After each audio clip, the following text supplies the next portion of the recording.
It's over. I'm sorry, NKBHD. People aren't subscribing to your premium wallpaper app anymore. It's like they totally forgot it even existed. Just like you did. Oh, hi there. I'm Sam Tucker. And today is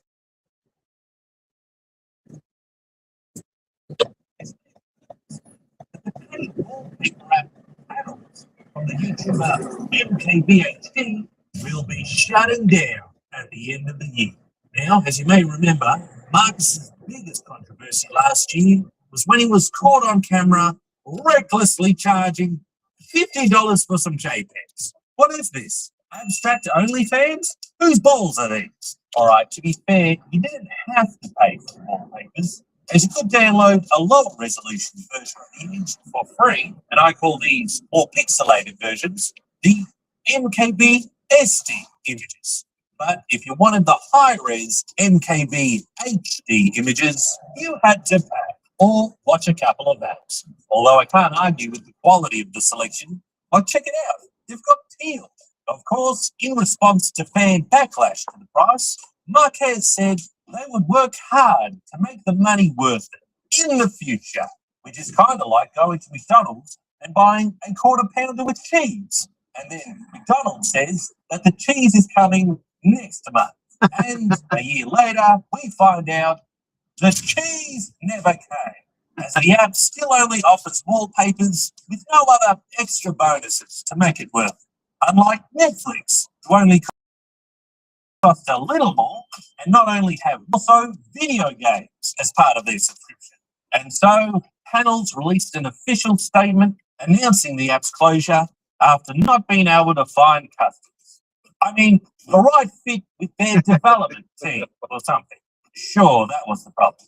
The good news is anyone who bought a yearly subscription will be refunded, and the code for the app will be going open source for anyone else who wants to build an app and charge for the color orange. And to give him credit, Marquez also posted a video announcing the closure on his main channel in an unlisted video with the comments of, "Oh, come on, who does he think he is? Apple? Oh, no way. He's bigger than Apple. Oh, crap, maybe I should get a lawyer. Oh, great. He's taking my wallpaper. Well played." Hey, everyone, thanks for watching the video. So, where are you going to get your wallpapers now from? The Google?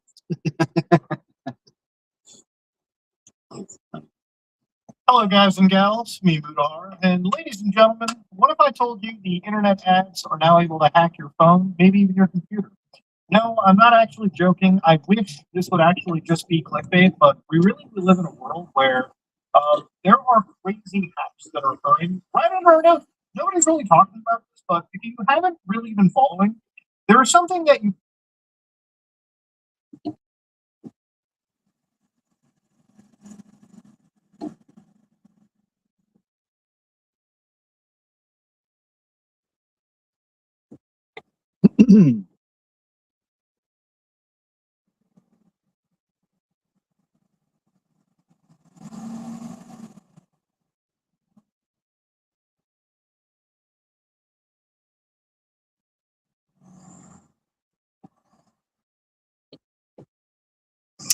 I was speaking with a young man the other evening about marriages. And I said the number one principle or kind of foundational philosophy that I build my marriage on is that I am not emotionally dependent upon my wife. I think that that is one of the most healthy, normal places for a man to be, but is almost completely lost in our society today. In fact, when it comes up in conversation, sometimes with people, I've said, no, my wife is not my best friend. Now, my wife is my closest person, the person that I love the most, the person that I want to be with the most, my favorite person. But she's not my best friend. In fact, I find this definition very strange for people to take because when you look at the dynamics of a friendship, the dynamics of a friendship is that I bring my emotional burden to my friend, and they help me navigate through that burden, through those difficulties and those trials by helping me find a solution, by assuaging my feelings, sometimes by giving me an attaboy, a pat on the back, bolstering up my self-confidence and whatnot. But it's very much a relationship where I am burdening the other person in a mutual relationship where they're going to burden me with the same. But that's not the nature of marriage, is it? When we look at family dynamics, and I think this is where it all starts to make sense. For a man growing up, he is supposed to develop this type of friendship or even mentorship with his own father. He is supposed to open up all of his fears, his insecurities, his dreams, his aspirations, everything to his father. His father is supposed to be the emotional rock of the family upon which he can lay out all of his burden and his father can bear it for him. And then the father can give direction and insight and affirmation. Now, likewise, in the family dynamics, a young man has a mother. And what does the mother do? Well, the mother doesn't really help you solve problems as much as she kind of gives you the sense that you are loved unconditionally. Mothers love to be needed. They love to love their children. It gives them a sense of purpose and meaning, right? But if we flip it and we look at family dynamics from a woman's perspective, what is the relationship with the father? The relationship with the father is one where he gives affirmation, assurance, praise, love, encouragement, attention. And the daughter, in return, has this sort of, you could say, love, affection, commitment to her father, where he's not just a father, he's really dad. He is someone so special to her. He's her first love. And obviously, this is in a normal, natural, healthy relationship, right? Likewise, a daughter has a mother, and the mother is who she's supposed to grow into. And in an ideal relationship, the mother is the confidant, is the one who encourages and nourishes and directs and affirms and models for the daughter who she's going to be. And so for the husband or for the man, he grows up with a certain dynamic with his father and mother. And for the woman, she grows up with a certain dynamic for her father and her mother. But in today's culture, if you're anything like me, most of us men didn't really have father figures. And we certainly didn't have strong ones if you even had a father around. In fact, so many of us have been absolutely devastated by divorce, by absentee fathers, by fathers who were not emotionally engaged, fathers who didn't participate in our life in any meaningful or significant way, and certainly not the dynamic of the strong, emotionally stable man. In fact, so much of what's presented today in society is being a man is about being emotionally unstable. In fact, when you look at commentators, newscasters, internet personalities, so much of their personality or their presentation is driven by the sense of ire and frustration and anger with the way that the world is. How much of political commentary is based on somebody being upset about what somebody else is doing? I was thinking about this, and this is probably the least manly trait I can think of, that your emotional state is so fragile that it's dependent upon what other people are doing. That other people's bad decisions, political or otherwise, have such a captivating hold on you that you literally are emotionally defined by what they're doing. And so we see in the midst of this that we have emotionally unstable men. They get into relationships with women, and then they begin to treat their wife as though she is the mother figure. And it's crazy because we see this even in studies where women are polled and they're asked, what is the most difficult aspect of your life? And routinely they say, it's the husband. It's not the children. It's the husband. Why? because the husband is going for emotional affirmation, emotional unburdening to his wife. He's treating his wife like she's the mommy, like she's the one who's supposed to patch him up and pat him on the butt and say, "You're a good boy," and all these other things. That's not what women want.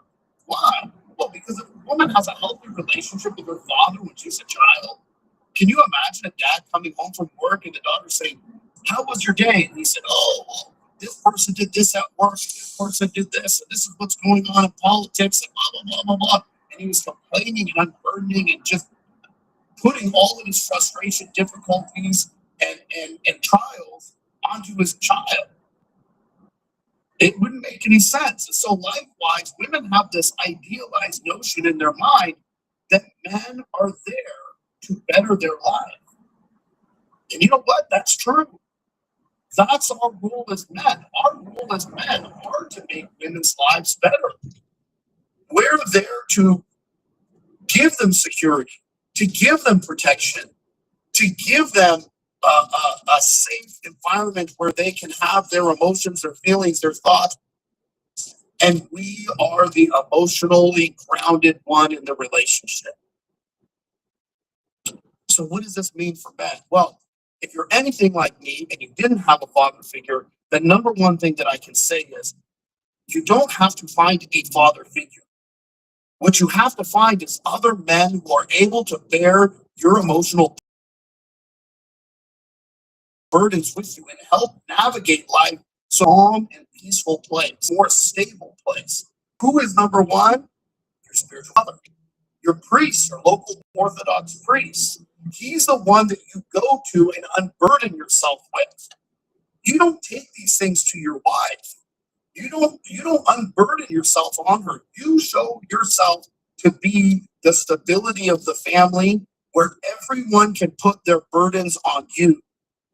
It's the difference between the pyramid, right, where somebody is at the top, and the inverted pyramid, where you as the husband are at the bottom and you bear the burden of the people around you. You are there to serve, not. Does this mean that you don't have thoughts, feelings, emotions, fears, insecurities? No, you have all those things, because if you're anything like me, you're a human being and you struggle with them. No, this is not what it means that you don't have them or that you're so masculine that you've overcome them or something like this, which is total fantasy. No, it's rather that you find other men to rely on to bear that burden and to walk with you. And you don't do those things with your wife. Now, do you fill your wife in on how you're doing? Of course. I'm doing okay. I'm doing this. I've had some struggles. I've had some disappointments, right? But we keep a certain brevity to it so that we're not dumping on it. And in this way, we create an environment where our wives are able to be women and thrive and not have to be mothers to the husbands. Women do not want to be their husband's mother. They don't want to pick them up, pat them on the butt, give them encouragement, and tell them it's going to be okay and kiss their boo-boos and all of these other things. Women want to know that there's someone in the marriage, in the relationship, in their life that is the stabilizing force. And so it is, I say, if you're a man, do not make your spouse your best friend. Be more than that for her. Be there for her in a way where you are able to bring stability and harmony to your life and the family, and she can be the wife and the mother to your children. God bless.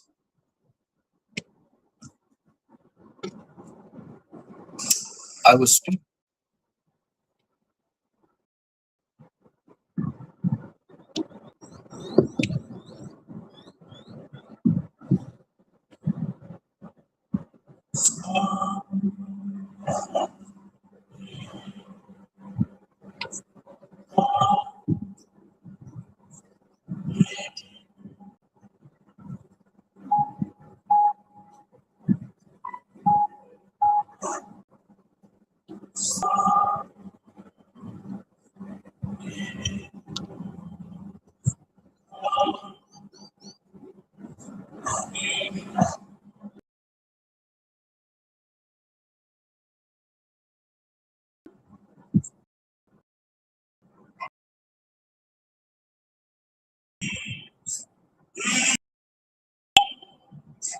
God.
For the first week, Mouse had ignored him. He reminded her of her own little boy, her own little Nicholas, and Nate's quiet, sure acceptance of her drew her in. So they played their game, Nate jumping out and Mouse pretending to be startled. I really got you that time, he squeaked. You bet you did, she answered. That's the question she always asked. Into your balcony, Nate said as he sat down heavily on the grass beside the sand. Have you found all then? She asked. In her conversations with Nate, Mouse had found herself echoing Father Lucas. His gentle cadence and soft tones seeped into her mind, and his voice come alive again. Nate was struggling, but Mouse wanted to help. It was the first time in a long time that she felt as if she had something to offer. In the darkness, Father Lucas would have said, "It's found me," Nate answered. "Uh-oh." Mouse allowed herself to sit beside him. But to talk about it. Nate's mum had given birth to a little sister less than a week ago. Nate was having a tough time adjusting. Not really. You want to draw with me? Sure. Mouse didn't need him to tell her that he was lonely. His mum was busy with the baby.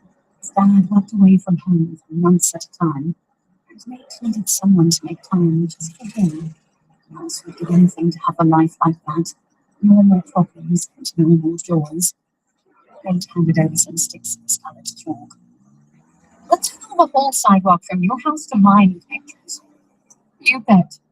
Mouse propped her bag against the hedge. Raced the coming twilight as they drew, Nate chatting non-stop. She listened attentively and asked all the right questions, just as Father Lucas had when Mouse was a girl.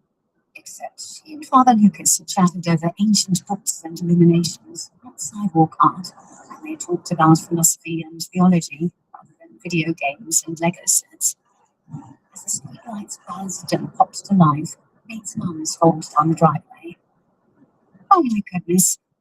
Nate jumped, but Mouse had heard her coming. Mom, give a kid a warning next time, he said, smiling over at Mouse before he hopped up, excited to show off his art. What do you think? He asked his mother. I think you've taken up a lot of Dr. Nicholas's time.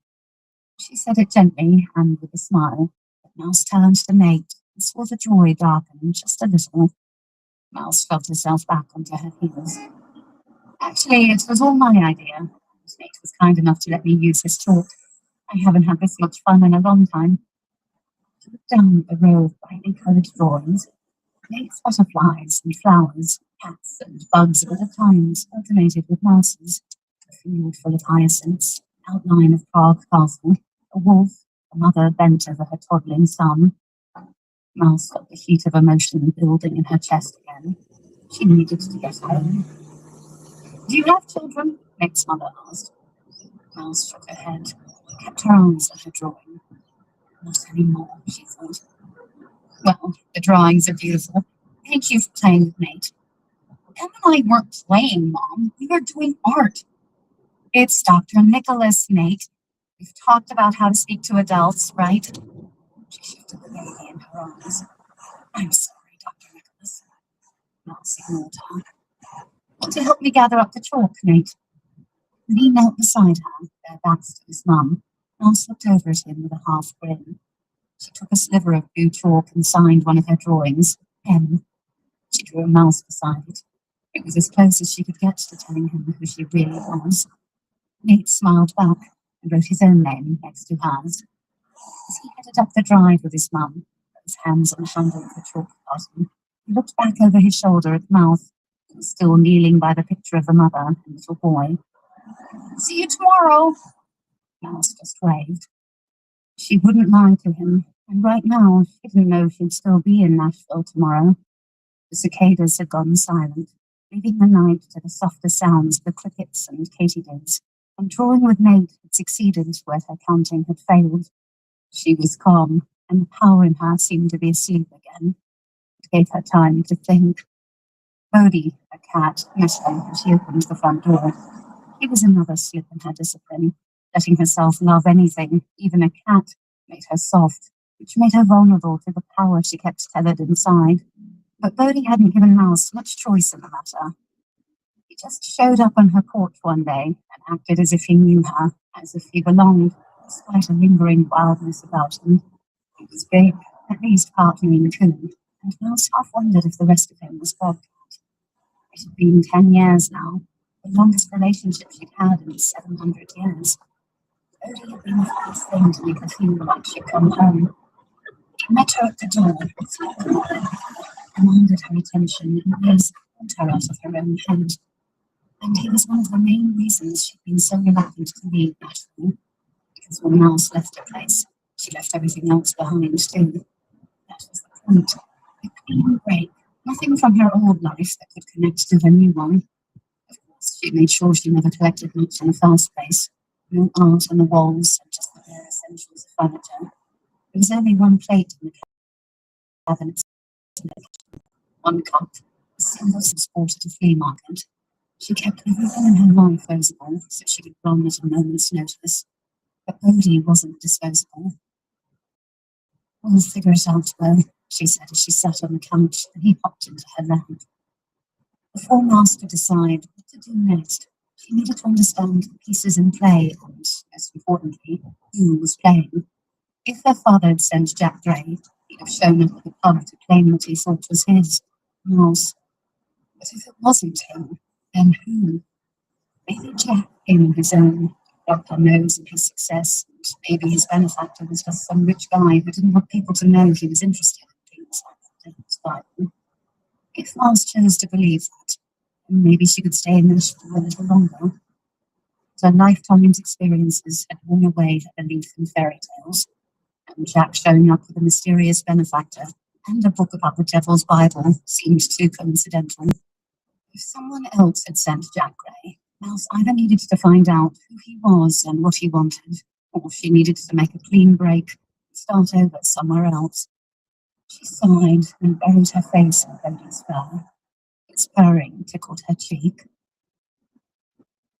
Get off, Bodie, Mouse grunted the next morning. She arched her back, making the cat roll onto the bed and land belly up. She had stayed up late thinking about her options. She'd made no decisions. Sometime after 2, she'd given up and counted the 43 steps from the kitchen up the stairs to her bedroom. She'd fallen asleep quickly. Then dreams had woken her. A little sandy-haired boy, a field full of soldiers, a portrait from the Devil's Bible, and Jack Gray's eyes gone dead at her command. Mouse stood beside the bed, anxious to push the images away. She ran her fingers under Bodie's chin until he wrapped his paws around her hand and pulled it to his face, biting. From love to hate in a heartbeat. I think we're a little unstable, Bodie, she said as she snatched her hand away and turned toward the bathroom. It was the only room that she changed when she bought the place. She had no interest in trying to make the house feel like a home. She couldn't make herself step into the tiny, dark, walled-in shower that had been in the master bath. When the contractor tried to show her tile samples and fixture catalogues, she cut him off and told him she didn't care what it looked like, as long as it was bigger and open, so she could see out and so the light would come in. Mouse couldn't stand the feeling of being closed up, not after Pod Leger. She stood at the threshold now, only waiting at the sink for her to turn the tap on for him. 4 more steps to make the ritual 9 from her bed to that giant glass-walled shower. After the taste of freedom she'd allowed herself these last few weeks, imagining that she could be like everyone else, Mouse now felt suffocated by the burden of returning to her measured routine. She felt as if she were trying to cram something back into an impossibly small box. It was a different kind of claustrophobia, emotional and mental rather than physical, but the struggle was the same. She stood still for a moment, trying to feel whether or not the power she'd woken last night in the bar was still awake. It seemed quiet, just the rumbling of her empty stomach. Yes. Only 3 more to go. But Mouse couldn't do it. She didn't want to. She wanted to hold on to the little bit of normal she'd built these last months. In one smooth jump, she landed in the shower, her toes curling into the grout lines to keep her balance. She reached over and turned on a trickle of cold water at the sink for Betty, and pulled her shirt over her head, and at the first spray of water, not yet hot, splashed against her chest, she laughed at her silliness. The sound, bouncing off the walls, was so unfamiliar, it startled her. She hadn't laughed in a long time. It felt good, clean and simple. As the steam began to build, Mouse took a deep, unfettered breath, filling herself with the smell of soap and a sense of liberty. And she felt the power quicken. "God, no," she said as the heat of power rippled in her gut. "Feel nothing. I feel nothing," she muttered to herself as she worked to make it true. "Go away, go to sleep. Please, God, go to sleep again," she begged as she started to count. Heartbeats, drops of water running down the glass, anything to quash the emotions and push the power back into its cage. Then the doorbell rang. Both Mouse and Bodie jumped. The doorbell never rang because no one ever came to the house. Mouse grabbed her robe. Bodie beat her down the stairs. She didn't count her steps this time. She paused at the bottom, straining to see through the glass panels arched along the top of the door, trying to find the right angle to catch a glimpse of who or what might be waiting on the other side. Then she heard him clear his throat. "By the saints," she muttered. It was Jack Gray. He rang the bell again. Mouse flinched, and Bodie took off for the back of the house. With a sigh and pulling her robe more tightly around her, Mouse opened the door. "What do you want?" She spoke softly and carefully to keep the power at bay, but she also meant to be rude enough to make him leave her alone. Jack smiled at her anyway. "You sick?" "Yeah," she lied and started to close the door. "Wait a sec. You ran out of the bar so fast last night. I didn't get a chance to apologize." "For what?" "Being drunk and being a jerk." "Okay, thanks." Mouse tried again to close the door. "Hey, wait." He put his hand on the door. "Seriously, I wanted to make sure you got home okay." "I'm fine. See? Why don't you let me take you out for a late lunch or early dinner so we can be friends again?" Mouse could hear the lie in his voice, a quick jolt to his heartbeat. But as much as she wanted to unravel the mystery of whatever game he was playing, she couldn't risk letting the power loose again. The decision had been made for her anyway. Here, surrounded by things she cared too much about, she would never be able to lull the power back to sleep. She played with mates or cuddled Bodie, or revelled in her books and teaching, not when they whet her desire for more. Mouse had to get out. She'd wrap up a few dangling threads, and she'd move on. What Jack knew or didn't was irrelevant now. "I don't have friends, Jack." Mouse closed the door and slid the deadbolt in place. Publishing Monastery, Bohemia, 1278. The good dreams were the worst. Mouse had long lived with nightmares, some real and some not. As a girl, she'd been visited by dark creatures that looked like children, except for their hollow eyes and jagged teeth. The nasty games they played, torturing little mouse, were meant to twist her mind, break her so she would use her power to do their bidding. Another creature, Merc, had come too.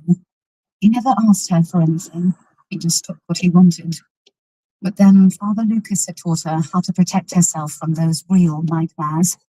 The not real ones she had to deal with on her own. Some were old fears revisited in the terror of the night. Mouse trapped in the dark of the pit that housed her, a mysterious gaping hole, long guarded and thought by many to be the mouth of hell. She lured the hollow-eyed children there to trap them. But then Mouse had been trapped too, until Father Lucas saved her.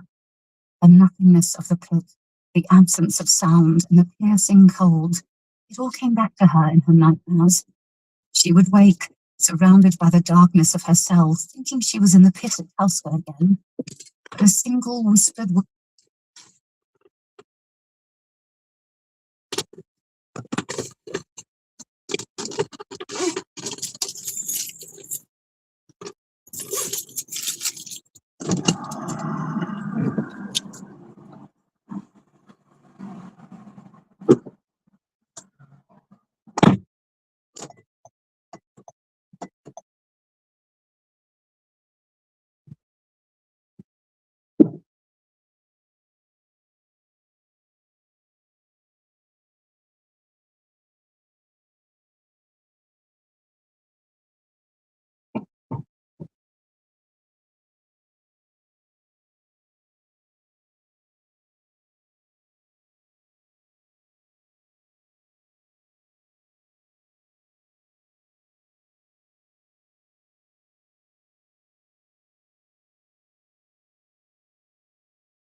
down, and Mouse would pull the blanket close and sing the fear away, a quavering tune.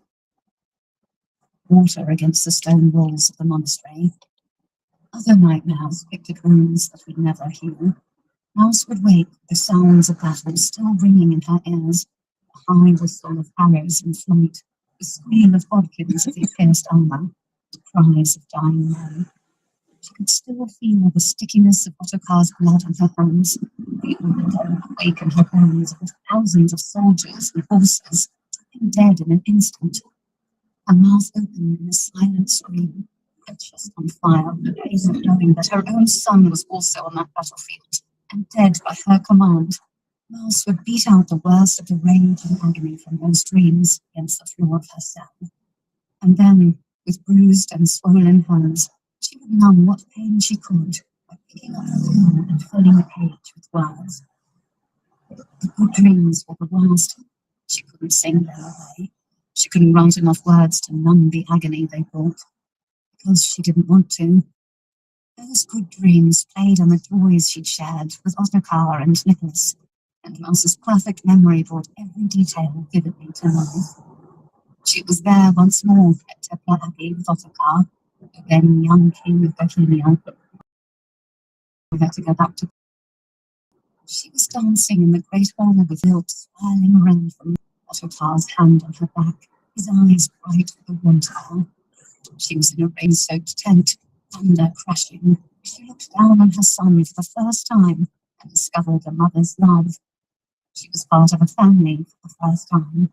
She was in a garden, swimming little Nicholas in her arms. More, more, Mama, he was saying. She was laughing. And then the first tendrils of wakefulness seeped in.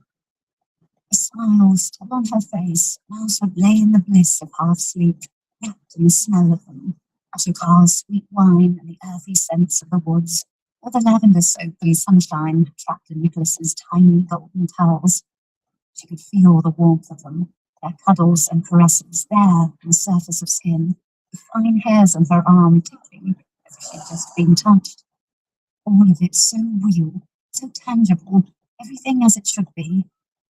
Even as she opened her eyes, their scents were still floating in the air, as if they'd just left the room, and Mouse sat up quickly, hoping. The feel of Ottokar's soft breath still on her neck, and the weight of her golden-haired little boy still cradled in her arms. Mouse frantically looked around her tiny cell, hoping. Yes, those good dreams were the worst, because even though the moment of bliss disappeared, like fog burned off by the too bright sun, and the truth settled on her that Ottokar and Nicholas were dead, Mouse clung to that impossible hope. The hope cut her like razors, seared her like hot iron, but Mouse clung to it all the same, for as long as she could, making herself believe that they were alive again, and had just stepped away. She held on to that hope for as long as she could stand it, and pulled her empty arms to her chest, held in on herself, and wept with a longing that would never go away. Her father watched these scenes from the darkness beyond the wall of her cell, and he wept it here too. Not for her exactly, because he understood the pain of longing. He had dreams too, of what had been and what might be. Chapter 3. Mouse pressed send on her resignation letter. She didn't bother to give an excuse, just said it would be her last semester at the university. She wouldn't be asking Dr. Williams for a letter of recommendation anyway. There'd be no more ivory towers for her, no more books or students, no more reminders of what her life had once been, no more dreams about what it might be. She would do whatever it took to stay hard and resolute against the dark power that lurked in her. Mouse scrolled through the internet, looking at ads for nurses willing to travel. It was hard work that would keep her moving and leave no time for her to let her guard down again. She had spent the better part of 7 centuries facing epidemics and wars, tending to the sick and wounded. It was the perfect way for a seemingly immortal person with a healer's skills to pay penance for the death she'd caused. Over the years, Mouse had kept a running tally in her head, and when she had saved twice as many people as she had killed at Marshfield, she finally understood. She would never be free of the guilt, no matter how many she saved, no matter how long she lived. She could never undo what had been done. Instead, Mouse clung to the oath she swore when she fled Podligy and joined the world again. She swore she would never take another life.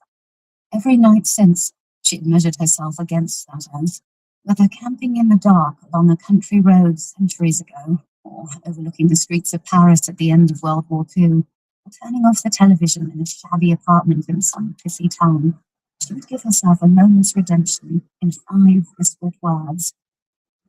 I didn't kill anyone today. Mouse slammed her laptop shut.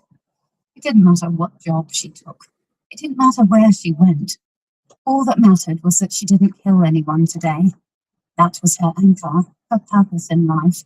All the rest of it, staying free from her father, keeping the emotions at bay so that the power stayed asleep. All of it was so that when she went to sleep at night, she could say, I didn't kill anyone today. Mouse helped wonder, what was the end game for someone like her? With no answers and the day waning, she shoved the question away and counted her way upstairs to change clothes. Even if she didn't know where she was going, she needed to start severing the ties that held her here. "See you soon, baby," she said, giving him a rub under the chin and closing the door behind her. She hadn't figured out what to do about him either. There was at least one silver lining in her decision to leave Nashville. She was going to give her house to someone who needed it, and Mouse focused on that happier note as she ran down the porch steps. Mouse didn't own a car. She kept her world small enough for her to walk wherever she needed to go, a leftover habit from childhood. The trek on foot to Fort Negley would take just under an hour. The day was already sliding into early evening. The task would be harder after nightfall. Mouse picked up her pace to race the dying light. As she sped past the edge of the hedgerow onto the sidewalk in front of her house, she saw him. He was studying the chalk drawings she'd done with Nate. "What do you want, Jack?" She spoke in an even, emotionless tone. He looked up, startled. I want to take you out to eat." "I can't. I have to meet a friend." "I thought you said you didn't have friends." "I have one." "Well, let me tag along. I want to see a little of the city before I hop on the plane in the morning." It didn't take Mouse's heightened awareness to see that Jack was nervous. Whatever he wanted from her, he wanted it badly, but someone did. Which meant that Mouse really needed to figure out both who was doing the wanting and what it was they thought she could give them. "You got a car?" she asked. He grinned. "Really nice rental. See?" He pointed at a huge SUV parked on the street, its flashy silver hood already covered with a smattering of cicada shells. "Where are we going?" She gave him directions as they climbed into the car, and then she decided to force his hand. "Look, Jack, it's clear you want something from me. Why not just ask?" "You won't like it." "How do you know?" "Because I've asked you already." Mouse couldn't decide if she should be relieved or aggravated. "I'm not going to sleep with you, Jack." He laughed, but stopped a little too quickly. "No, not that. Though I'm still open to the possibility if you change your mind. What I want is the same thing I wanted back at Chapel Hill. How do you know the Devil's Bible was written at Podlogy?" There was something darker than curiosity in Jack's voice. Smiling tightly, Mouse turned to look at him. "That was a long time ago. I think you're misremembering what I said," she lied. "No, you were sure." "I merely suggested that scholars—" "Come on. You know that everyone believes that the monastery at Podlogy was too small and poor to make the Devil's Bible. No other books were made there. Not one, Dr. Nicholas. I need to know what makes you so sure it was written at Podlogy." "I told you. I read it in I've looked for that article you claim you read. I can't find it. Tell me what your source was. Please, I need to know. I told my benefactor." Alice could hear a touch of panic before his voice trailed off. She waited a moment, but when it was clear he wasn't going to continue, she pressed him. She needed answers as much as he did. "What did you tell him, Jack?" "I was trying to impress him." Jack gripped the steering wheel a little harder. "What did you tell him?" "I told him what you said, that the Devil's Bible had been written at Podlogy. No doubt. Only I made it sound like it was my idea and based on my own research." "You didn't tell him I'd told you?" "No." Mouse sighed and eased back into the soft leather seat. "Not at first." The head sank against the headrest. "But he kept demanding that I send him my research, so I told him about you and the article you'd read. That's how I learned how powerful these guys are." "Wait, there's more than one?" "Apparently. I've only ever talked to the one guy, but I think he must be part of a group that's interested in the Devil's Bible." "It's more than that. I think they're really into the occult, and the Devil's Bible is just part of it." Jack told her as they stopped for a red light. There was something odd in the way he was looking at her, something different from how he looked at her last night, like he was trying to figure out a puzzle. "The light's green," Mouse said, pointing. She felt exposed. "These guys aren't lightweights," Jack continued as soon as he got the car rolling again. "They're serious, and they seem to be everywhere. My benefactor had people all over the world looking for the article you said you'd read. People searching online, but also in some really obscure private libraries, too. These people get what they want. He blew out a sigh. And when they couldn't find that article, my benefactor wasn't happy. Mouse could see a flash of fear in his eyes now. It reflected her own. Did he send you here? Jack didn't answer the question. Do you have someone's notes or something? Something unpublished? That you're holding on to for, what, tenure? Promotion? Mouse relaxed just a little.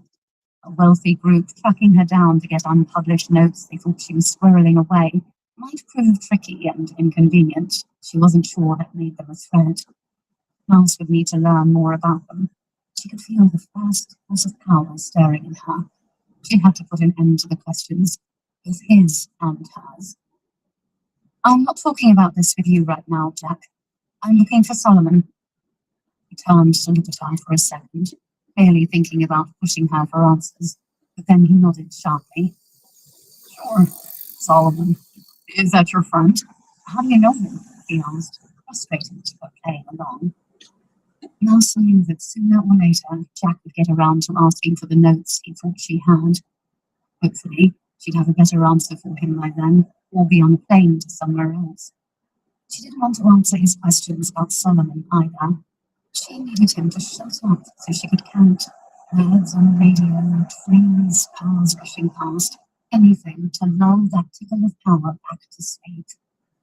She didn't know how she'd explain her relationship to Solomon anyway. She wasn't sure she would have thought so.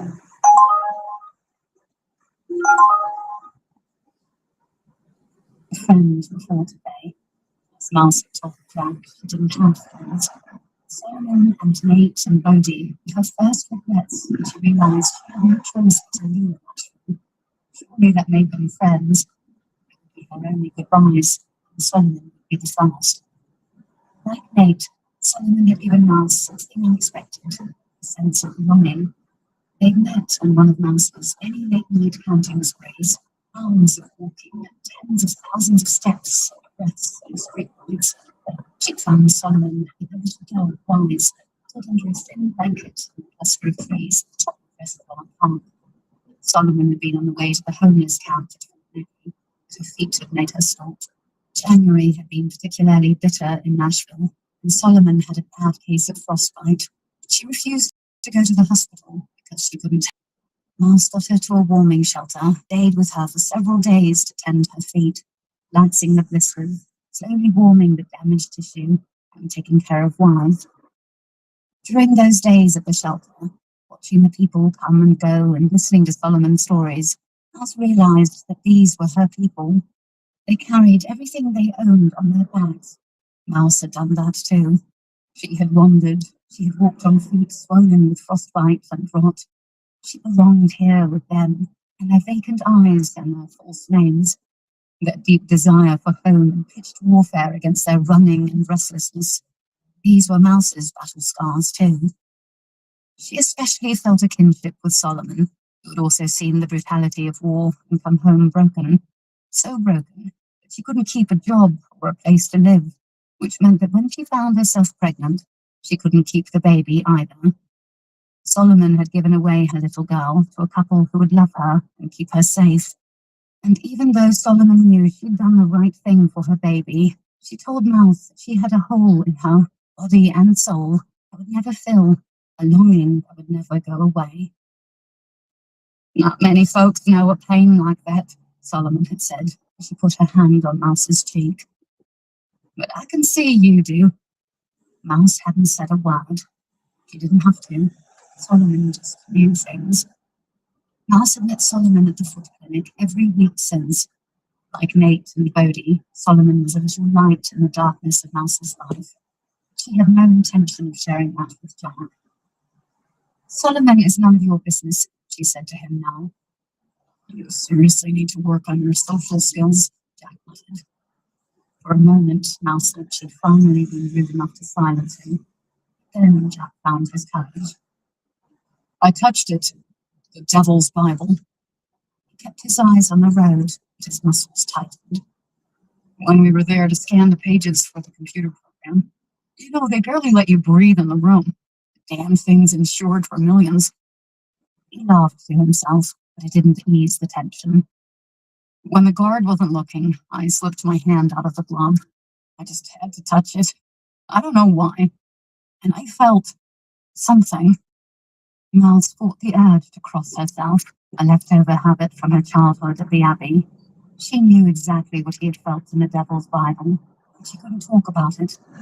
She leaned forward and turned the radio up. This time, Jack held his tongue. "Turn left here," she said a few minutes later, and Jack turned onto a winding street that ran alongside Fort Negley. The road narrowed quickly, with thick brush growing in the abandoned lots on either side. There were few streetlights and no other cars. "Where the hell are we?" Jack asked. "This is the most likely place to find Solomon." "Why?" he asked. "She's homeless, and there's a tent city up in the woods where she stays sometimes." "Wait, your one friend is a homeless person, and her name is Solomon?" "Pull over. I see her bike." As soon as they stopped, Mouse jumped out of the car and headed up toward her. "Whoa, where are you going?" "I'm going to find Solomon." "In the dark woods with the homeless people?" Jack asked. Mouse turned around. "If you're scared, you don't have to come. But I would appreciate it if you stayed with the car in case we need to." "I'm coming." The car beeped as he locked the doors. "Can't call myself a man and let some girl go running off into the woods unprotected." "Don't bother. Some girl can take care of herself," Mouse said. She disappeared into the trays. No one in the camp had seen Solomon, but they sent Mouse toward the railroad tracks. Solomon sometimes preferred to be away from the others. She liked her solitude. Mouse understood. But it was odd for Solomon to leave her bike behind. Weaving between the trees and underbrush down the back of the hill, Mouse felt a shiver of foreboding crawl up her spine. As she neared the tree line, a high, panicked barking rang out, and Mouse took off running like it was the starting pistol of a race. Jack Gray struggled to keep up behind her. They broke through the woods into what looked like a dump filled with the discarded souvenirs of domestic life. Refrigerators with their doors ripped off, stacks of deteriorating microwaves, ovens with the grime of cooked suppers left inside, washing machines with their lids left up, gaping mouths. Little White was running in circles beside a rusted-out dryer. He was barking and whining intermittently. As Mouse ahead, she could see there was something in the dryer basin. "Solomon?" Mouse felt heavy with dread. Her feet crunched in the gravel. She took another step closer, bending down to look in the dark opening. "Solomon? You get on out of here before he finds you." Mouse sighed with relief. She'd been sure Solomon was dead. Mouse knelt beside the dryer, the gravel biting into her knees. "Are you hurt?" Her voice rang hollow and thin as the basin swallowed the sound. Morning, Rita. "I'll tell you." Good, how are you? Solomon urged. She stuck out her hand. Mouse pulled her clear of the dryer. Years of exposure and wandering had been tough on Solomon. Even though she was barely middle-aged, she looked and moved like an old woman. Mouse assessed her quickly. Just a few scrapes on her hands and face. She was shaking all over, and her breathing was fast and shallow. Mouse had spent enough time on battlefields to note the signs of shock. Solomon had seen something. "We gotta go before he comes back." Solomon reached down and got her eyes into her. "He who?" Jack asked as he looked around. Solomon closed her lips and squinted, a deep unconscious building in on themselves. "Death," she said, a soft southern drawl, so earnest of the word that it set Mouse's teeth on edge, like a little screeching against his breath. "Pray, Max," she said. "Let's get out of here." He went to grab Solomon's arm. "What do you mean you saw that?" Max asked, 7 centuries of experience fitting the back of her neck and under her anticipation. "I see him bending over her when I came here. I was just checking to see if the market folks put out any good food in the trash. I do sometime, you know." Solomon was staring off into space. I didn't make no sound. I know how to mind my own business. But wiser, he growled at me, mostly to let me know he didn't want to be messing with any of what was happening. She leaned her cheek against the door. And that old desk, he turned to look at me and saw I was nobody he wanted. So he walked on down the road. But he carried something with him as he went. Solomon ran her hand over her face. They were dangling from his hands, bouncing against each other and dripping on the pavement. I'd seen it as he held her up, his hand behind her head. Saw what? Jack asked. Solomon was looking at Nice when she answered. And he then took the girl's eyes. WG Monastery, Bohemia, 1278. Brown feathers of ice and long stone joints were so long, mountains and energy. But he was still cared. He was talking himself for something. He was up at rains and suns, and calling it his favourite. And she struggled with her darkness and her own and they kept sleeping down with the suns, easy suffering, and to build her faith God had a plan for her. Spent most of her young life trying to figure out what her plan was, and she had 15 years. Finally, raising her son, a normal life filled with normal joys and normal problems, but all times to add, she read the letter Father Lucas had written when he knew he was about to die. Alice remembered every word of it. For a long time, the only part that played in her mind was the part that wounded her. Some call him Samyatha, the Sartorial. Others call him Abaddon, the Destroyer, the Father of Lies, Satan. This is what silence you. This is your father. This is what Lucas had written in his letter. Marcia had grown up thinking God had made her special, so she could do good in the world. What was she supposed to do when she found out that her father, the Creator, was God's sworn enemy, the Father of Lies? It made her whole life a lie, and it made her too dangerous to be Lucas's mother. So Marcia left her little boy Potiphar while she ran away into the Sumarva wilderness, thinking to live out her days alone where she could hurt no one else. And so she had, until March failed. She wasn't angry at God, not anymore. What part did he play in her life? None. She was no child of his. He had not shaped some divine plan for her. Despite Father Lucas's efforts to convince her otherwise, Marcia now knew better than to expect mercy.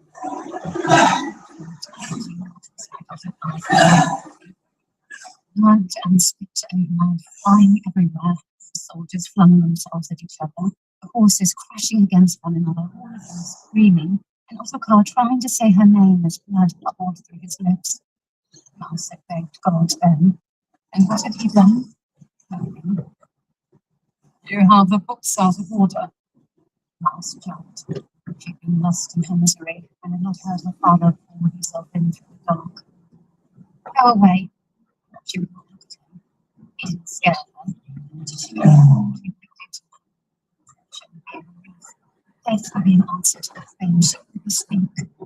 The only thing that frightened us was the power that broke her paper. She would not let him rob her again.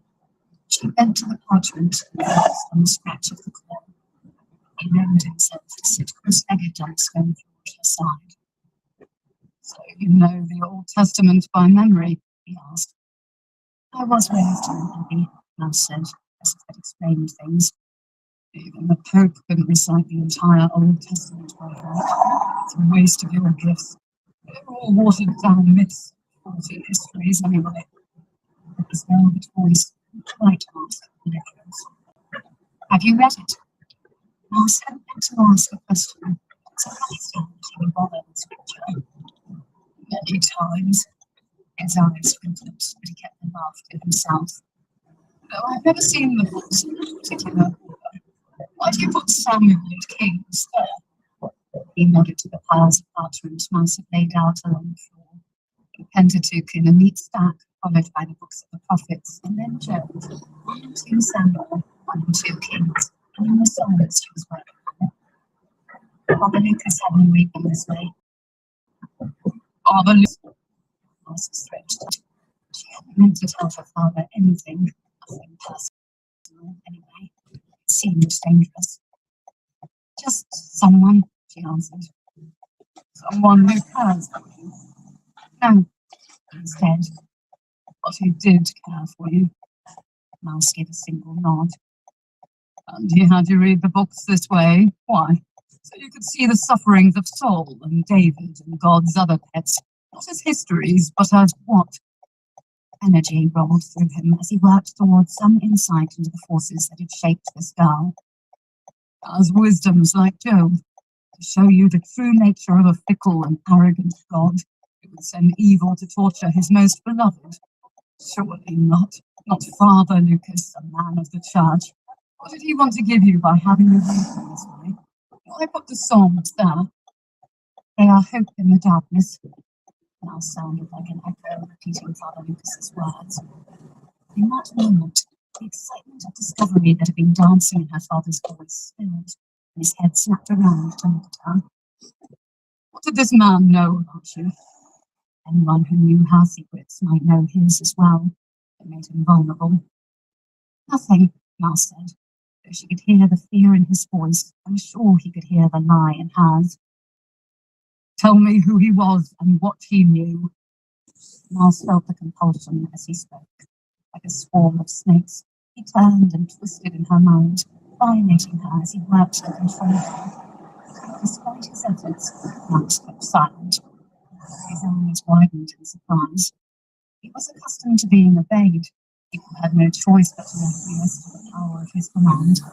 But this girl ignored him and followed her own will. That made her very dangerous. His eyes lingered on her throat, with subtle ridges of cartilage and a jump of the blood in her veins. Who were Ottokar and Nicholas? He asked more gently, calling up the names that he had pulled out of her mind, names that meant nothing to him, but everything to her. He wondered if they knew her secrets. It does not matter. They are dead.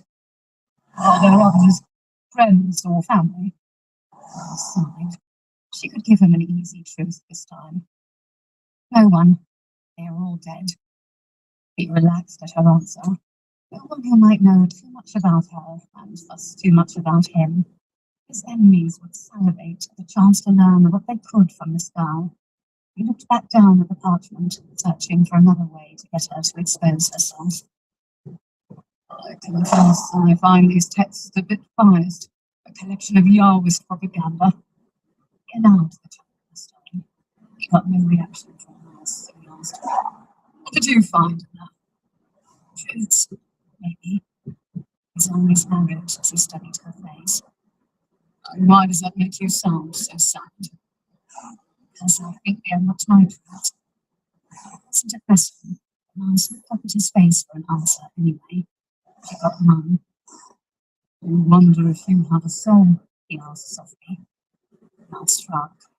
When she was a girl, she knew she was hurt. She didn't know she was special until one day when she was lost in the woods and looking for Mother Kazi, the woman who had helped to raise her at the Abbey. And Miles closed her eyes and seen the glow of Mother Kazi in her mind. And then she'd run toward that glow and out of the darkness. She knew that what she had seen was Mother Kazi fell, and Miles had instantly believed that her ability to see souls had been a gift from God. For a time, she loved studying the souls of others, Father Lucas's especially, because it was soft and bright.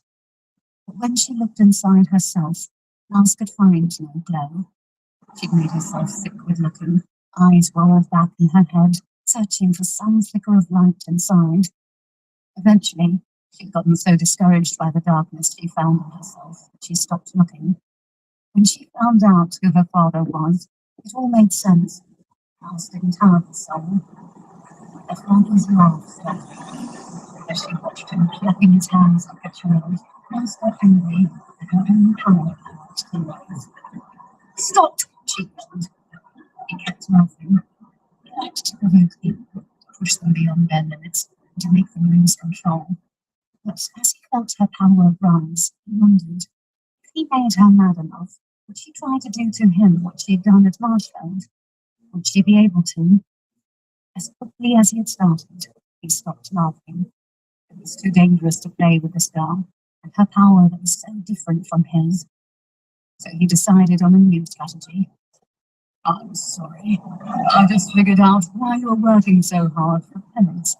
Do you think that if you follow all the rules set out in these pages, see no evil, hear no evil, speak no evil, you'll get a soul in the end? That's it, isn't it?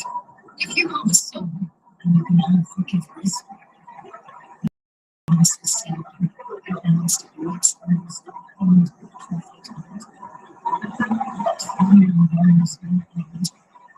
And to the condition, can you forgive yourself to you?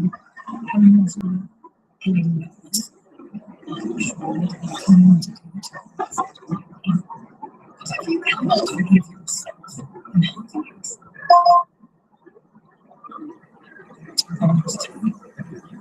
once could hardly see to it. Her hand was shaking.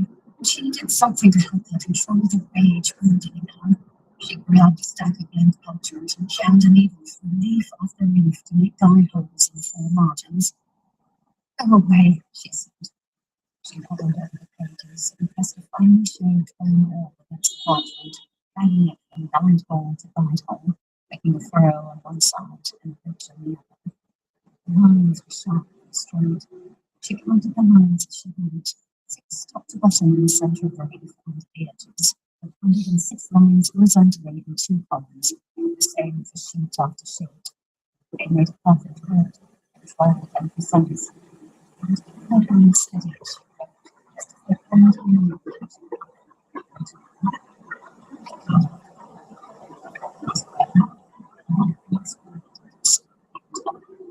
Moments later, she hoped that Emily's sweet smile. She sat down with the paper and stared at it, thinking for a moment she was going to answer.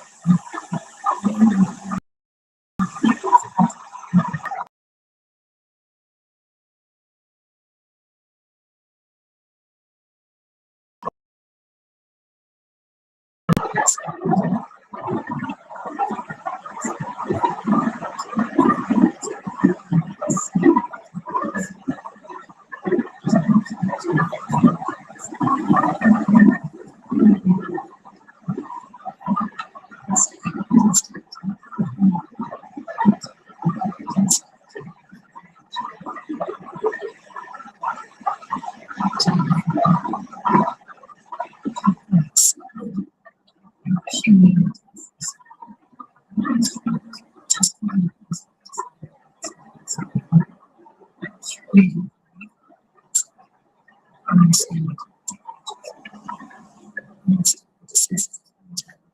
understand it.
Unmoving, you can come or not.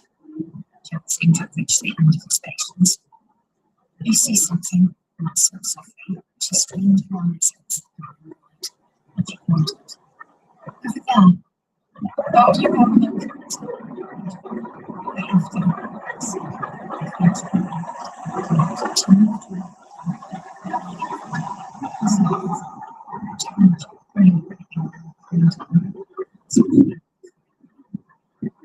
She said that it was perfect. I met them for 3 years, and it was her man. She seemed to be happy. Sometimes I'm very oh God.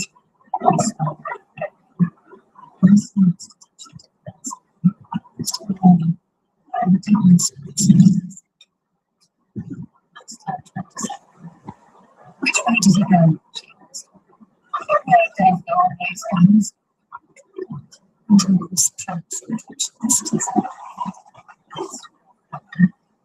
What the hell? Let's call the cops. No, it's on if we wait.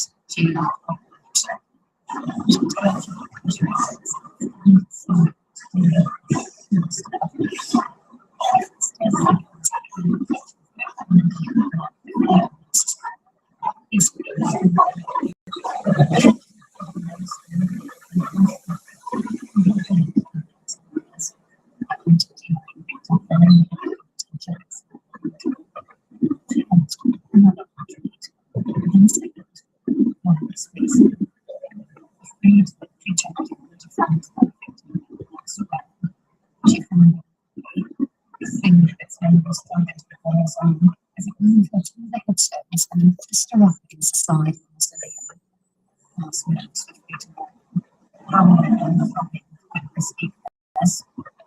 Stop, she said. Alice had never been able to compel the darkness she encountered before. The power played freely in her and looked to face the world with control. The thing froze where it was, its mouth open in surprise, and the woman still in its wrist. As Alice reached round the side of the pit, and over the distant streetlight exposed her mistake. The man was just a man, his body hard with desire, and a woman's hand full of cash. Neither of them moved, not even to breathe. They couldn't, as long as they were under Alice's command. I'm sorry.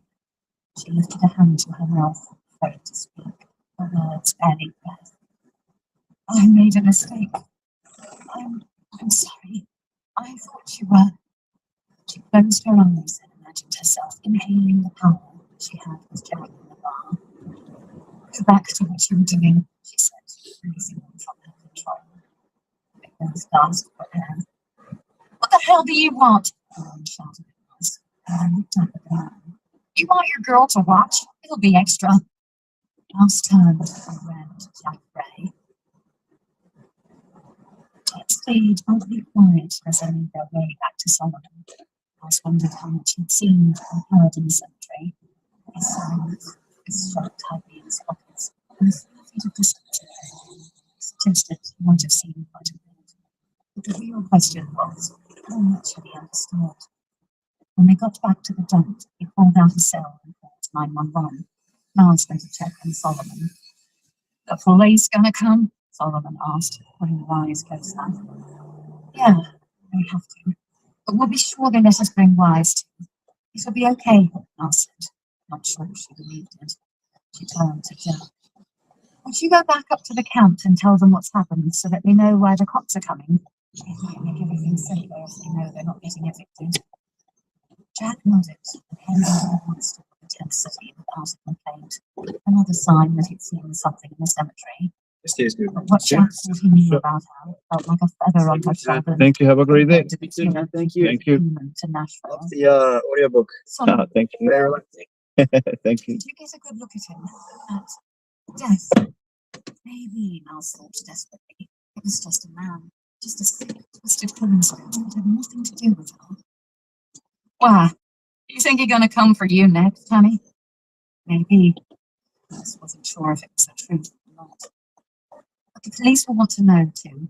Can you tell me? He looked like nobody and everybody. Kinda short with brown eyes and brown hair. His look was empty though. Sounded like just a man, I thought, until Solomon added. And he had long fingernails. So long they must have cut into his palm the way he gripped the strings of those eyeballs. Solomon laid her head back against the bedside and then jumped when Wise started to growl. She looked back into the woods. Jack was coming down from the camp.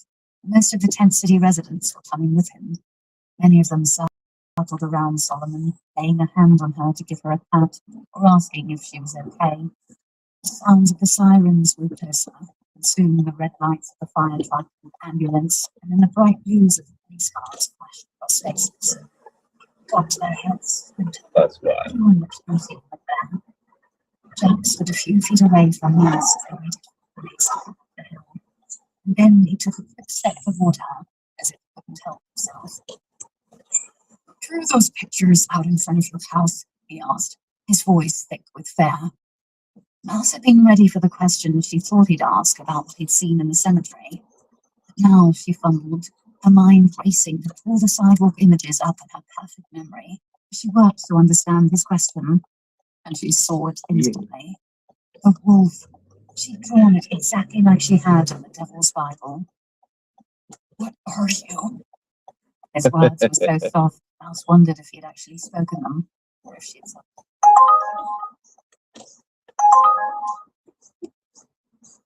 pulled them from his mind.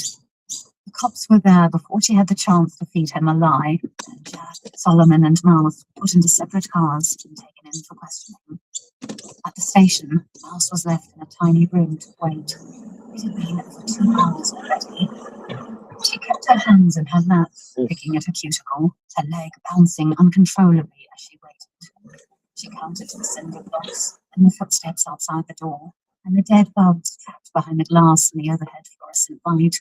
Anything to keep her mind off the closed walls and the locked door and worrying about Solomon or what stories Jack Gray was telling in the next room.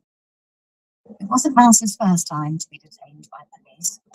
In the early days of her immortality, the first 100 years or so, she'd made mistakes, staying too long in a place of disease while she never got sick, using outdated manners and antiquated phrases, always being the stranger, the foreigner.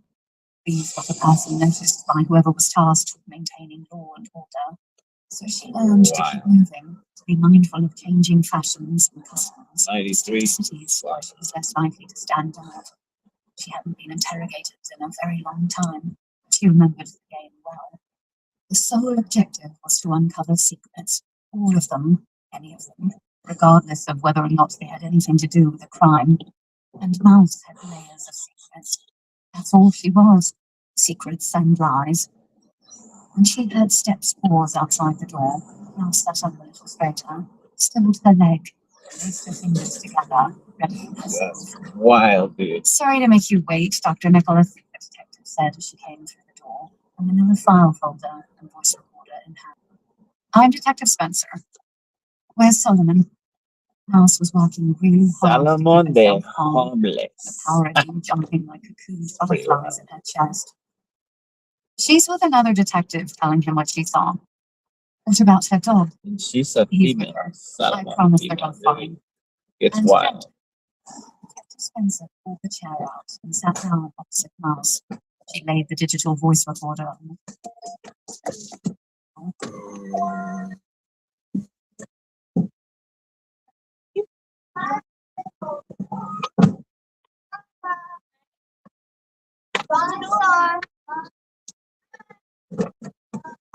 Good morning, how are you, Lou?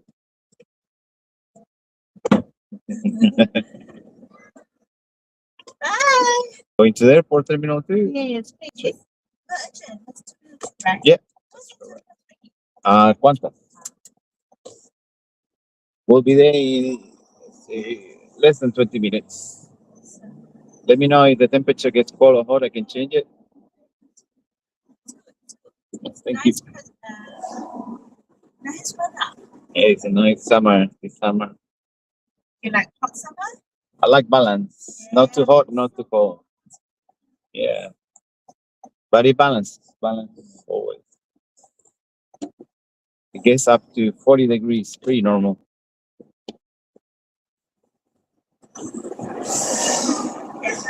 Yeah, it'll be great this week. They're already doing back burning, to get ready. Yeah. This morning I woke up when the smoke around there because they doing preparing for the fires. Every year they do it. That's how I know it will be very hot. they burn.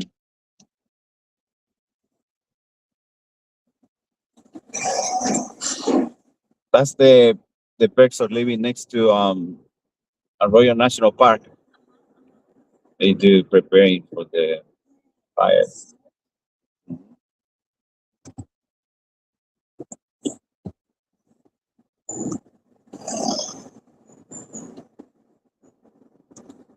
It doesn't get this far. I don't think it doesn't get to this point. Um, That's you it. know them. Yeah. Yeah. So, That was because North Sydney had a fire at Central Coast, but that was more accidental. That was no. The maps telling me to take to get the Victoria Road. So it's all straight on. I don't know if it goes. I tell Yeah. you right away. Yeah, please. Thank you. Yeah, because it can be confusing. So there's The some. tunnel is so Yeah. So turn it here. The left. Yeah, it's very confusing this area too. that's not the route and fun. Yeah, because because always we knew the tunnel too, the connection. Always go wrong. Turn right here. Yeah.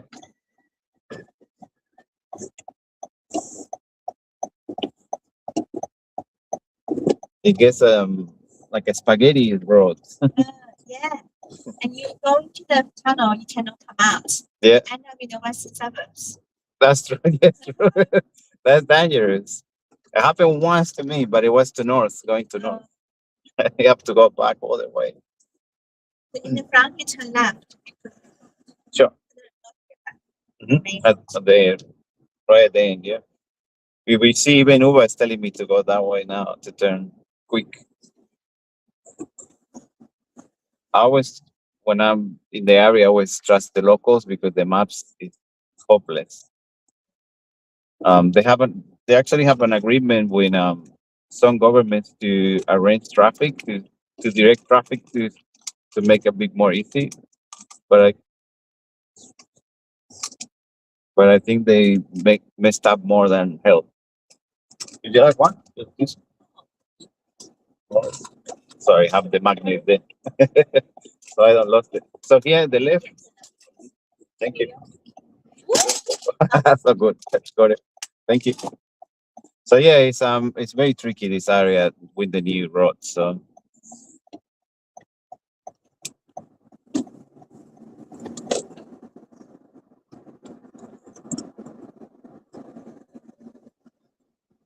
you like to take the tunnels to there? Oh, yeah. Yeah, once I'm in Victoria Road in DC. Because I think what happened now is you see the Uber is telling me what he was trying to do is telling me to go through all this and we're gonna find all the traffic to the city and that takes forever. So now we're sticking to the right. We're just gonna go to the tunnel quicker. That's It's avoiding the city. But this is just the city part. Once we go through the other side. That's another beauty of Sydney that once you meet one road, you don't have options to go all around. You live in Sydney for a while? yeah. Uh, 13 years. Good. Yeah, like almost like me. Where did you live before? I'm from Spain, Ah, from Barcelona. oh. Mm. I was in Barcelona last year. You like it? Great time. Yeah. Nice. Good place. I'm glad you enjoy it. Really enjoyed it.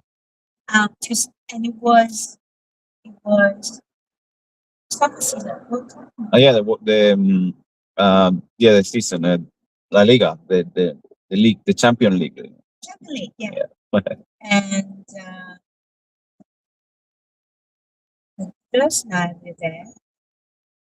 They, they make a big party in the streets when they Yeah, win. it was so much fun. But when I first arrived, I was sick. Oh no. I had a fever. So I had to lie in bed for night. Fever. Hmm. But then the next day I'm much better. Walked around everywhere. Spain is magic. It heals you because we have good food. Do you enjoy the food? Yeah. The tapas, right? Tapas, yeah. I thought, okay, I will eat many, many tapas.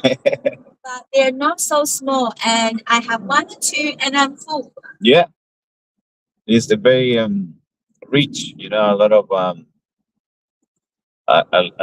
lot of material there. You know, they put they put all the shrimp, all the like the prawns, and all types. They can get the seafood. You can get the whole meat. Yeah. And people are so nice. Yeah. Um, So it's always social. You know, very social. We like to socialize. Very different than the big city like New York or Sydney. Everyone is too busy. I think I miss that. I haven't been in so long. I don't know. Maybe people have changed, but I think the people is way more close together in Europe and in South Europe. Like you go to Italy, same thing. I think it's more close. And people like, let's say if I go now, I'll feel like the I'm the strange one. You know, I always been the strange, but now even more because I'm not too social. And when I'm there, I feel too overwhelmed. You know, for instance, here in Australia, you when you introduce yourself, you give only one kiss, you know, and in Spain we do two kisses. And yes. the second one here, it was very weird for people. It's like, oh, we only gave one. Like, oh my god, sorry. Yeah. Yeah. Also, writing when we write in um, the communication general. When I used to work in companies, send the emails between workers, we always say like big hug or one kiss, big kiss, you know, which is normal for us. Yeah. And here it's like, well, that's creepy. Don't do that. That's not professional. Like, man, that's what we do. You know, it's more warm, more like human. Now it's I feel big cities and new generation is more colder but more robotic. Like it's a program. You're not allowed to get too close. Very distant culture.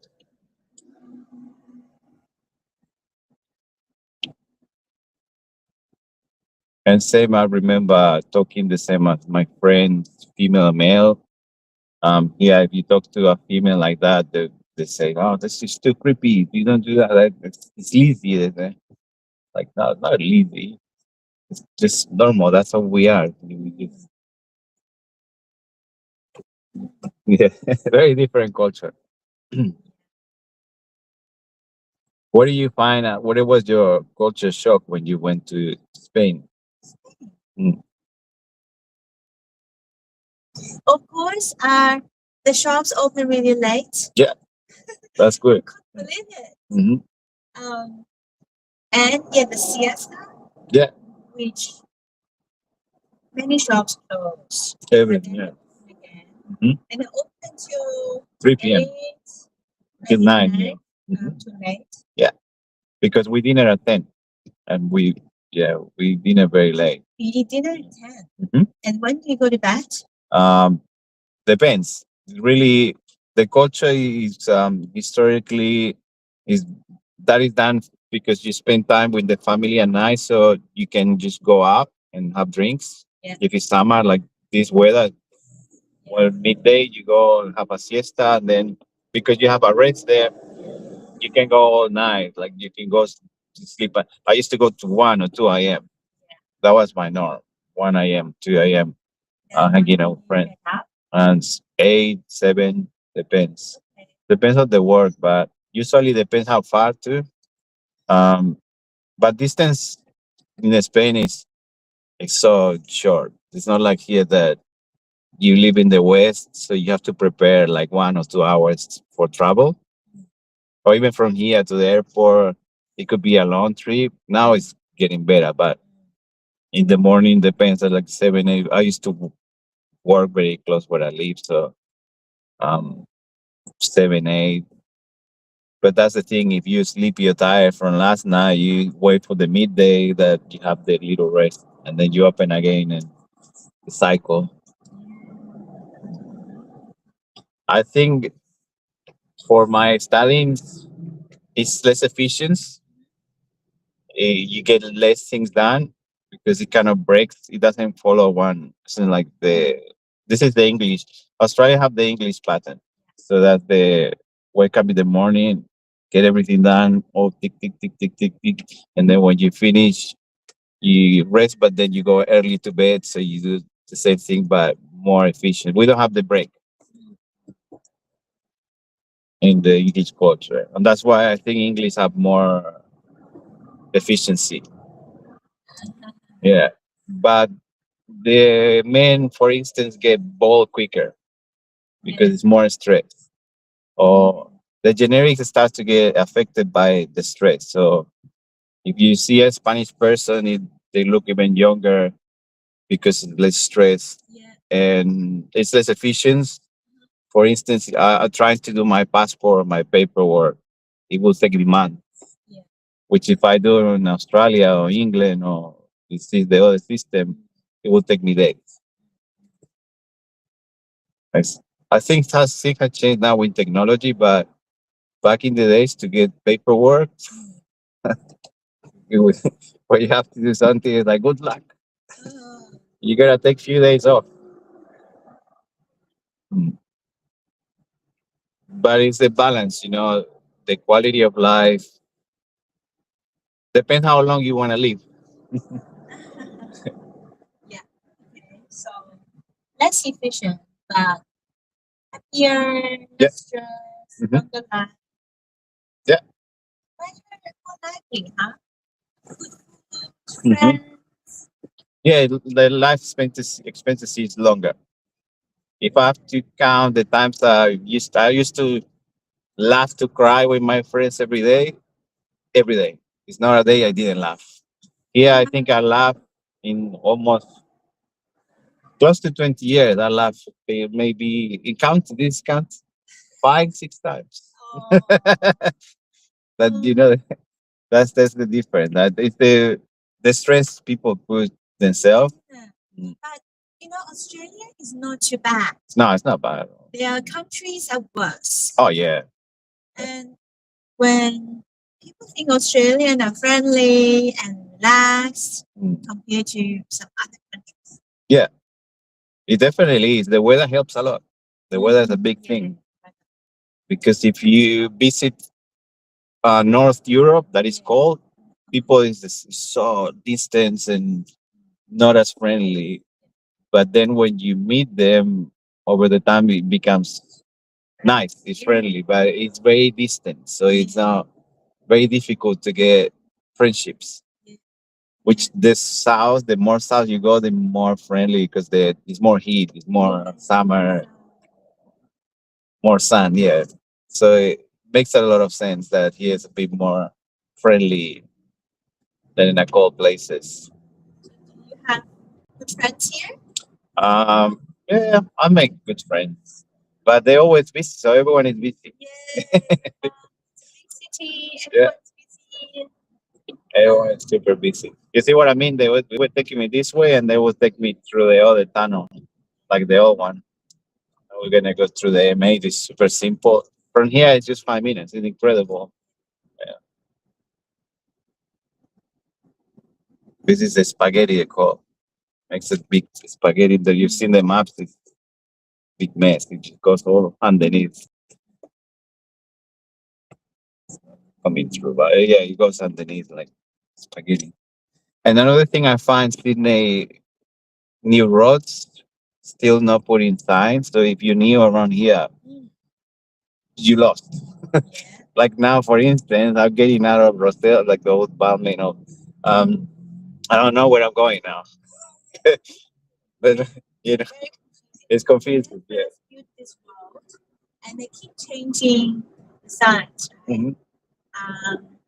Once I drove to my normal way going home, but then I end up on the bridge, Anzac Bridge. Yeah. They say just change the sign. Really confusing. Very. I'm not a good driver. Mm. I don't have sense of direction, so driving is difficult. Yeah, I feel that. I drive a lot, like I'm driving. I'll say professional driver, but at the same because I drive trucks too before, like not big truck, but just the delivery. Um, yeah, sometimes I got lost like that, like the anxiety level and the stress because it's no sign. You just I can if you know it, it's good, but now how was supposed to know the MA? I'm going. I can see from far away one that it tells me tall, and I can see the airplane, but that took too long without knowing. Now, if I'm in that line, how do I get in this line? So I will have to go all the way down and go back around, which is not easy in Sydney because it's all the way down to Laika probably. It's really far, and then go Ogleaf maybe, and then go back to get the tunnel, which will be at another 10, 20 minutes in peak hour. Yeah, it's more complicated. But once you know, it's great.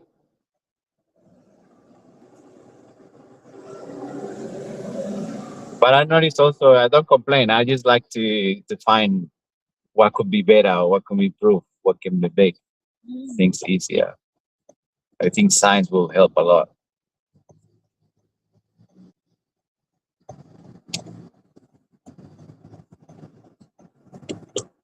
Not even in the entry of tunnel. Usually, in entry tunnels tells you like you're going this way, you're going that way.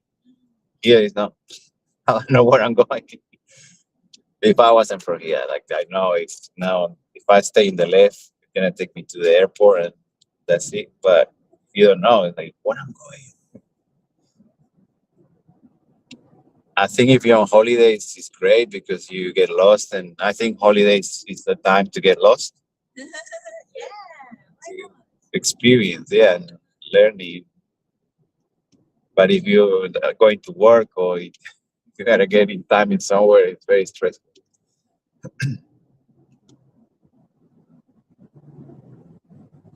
What is your background? Chinese. Yeah. What part? Central part. I don't even Yeah. know I'm kind of central part. Yeah.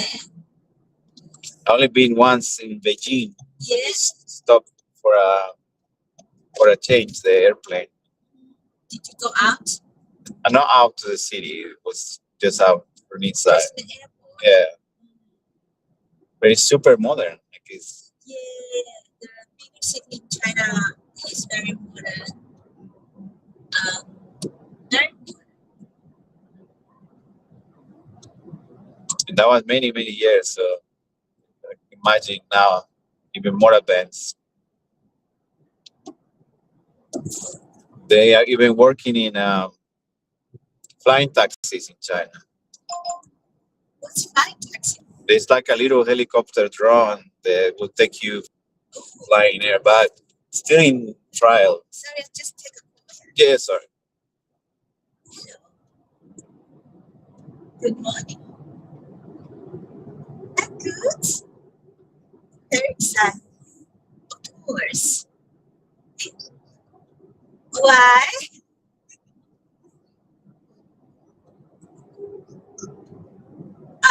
Because I got up this morning and I did a bit of work and to get a few things out of my way. Then so that was a bit, my mind was, yeah, getting that done. But most months and in the taxi, that's good. Yeah. And I end up still taking a little suitcase. I was having a bag, a bag. Yeah, things started to get heavy. Did you change your suitcase?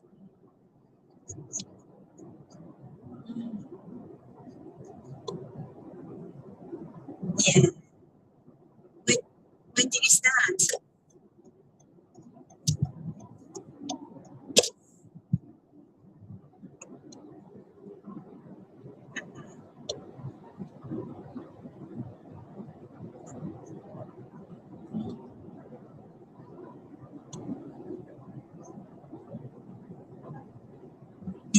I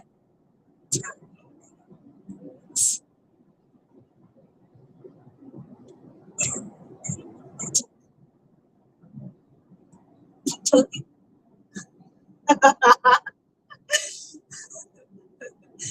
Yeah. It's had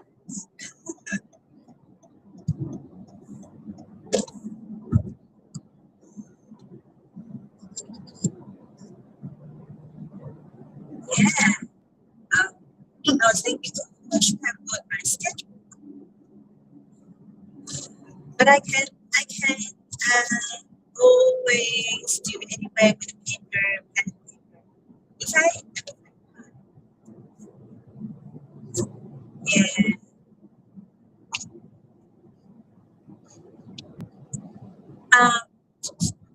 they are in the city. I think somewhere so towards the Southern Cross station on Collins Street or somewhere. Yeah, but it's in the city. Walking distance. Yeah.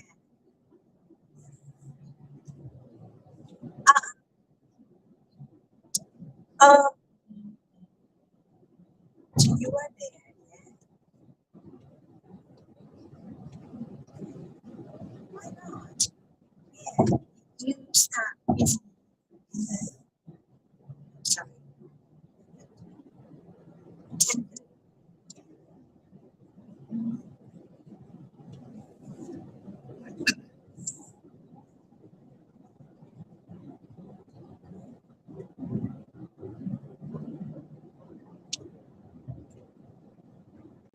I was thinking to go there. Maybe easier. Saves me walking back and forth.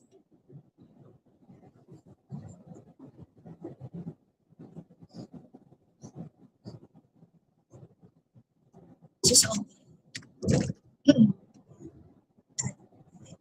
I am somewhere quite central in the city. It's not.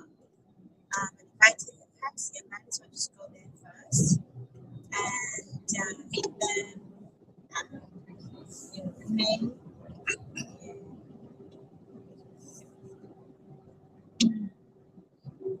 Yeah.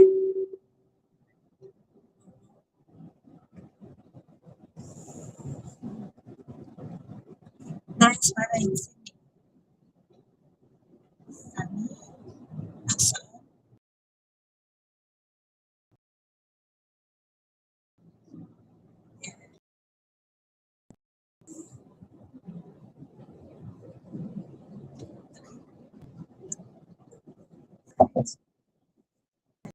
late.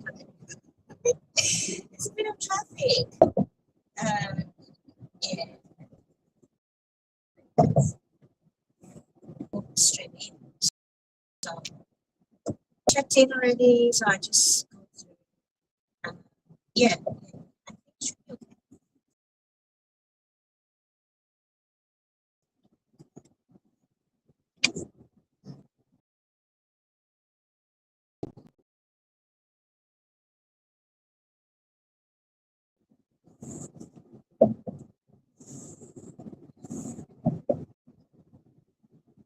Okay.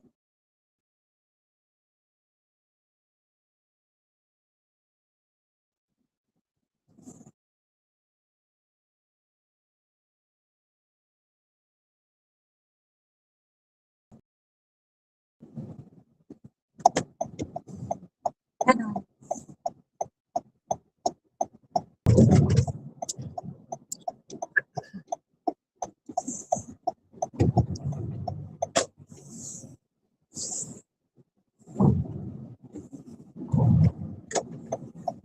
It's not the Lodge, it's just the Virgin. It's just maybe the right one. Yeah. Sweet. Here we are. Thank you very much. Thanks for the chat.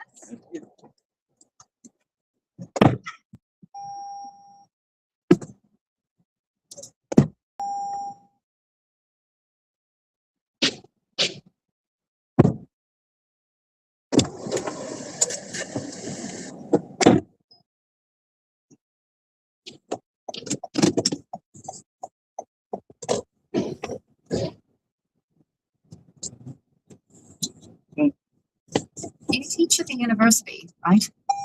Yes. Right. In the history department. 13 years. Mouse tried to anticipate the detective's questions so she could move through them as quickly as possible.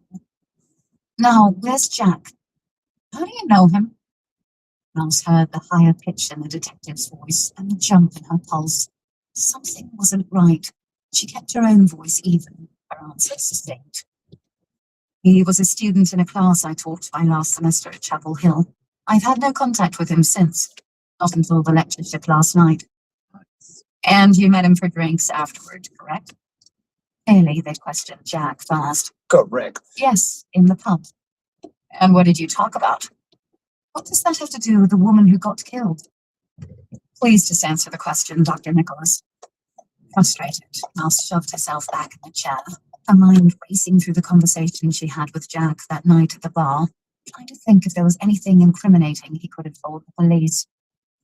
Old times? Jack's book success?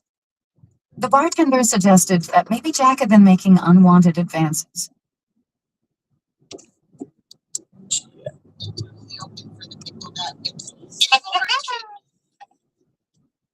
Sure, I would love to cheat on someone, but there is no. Already cheated on us. We already know.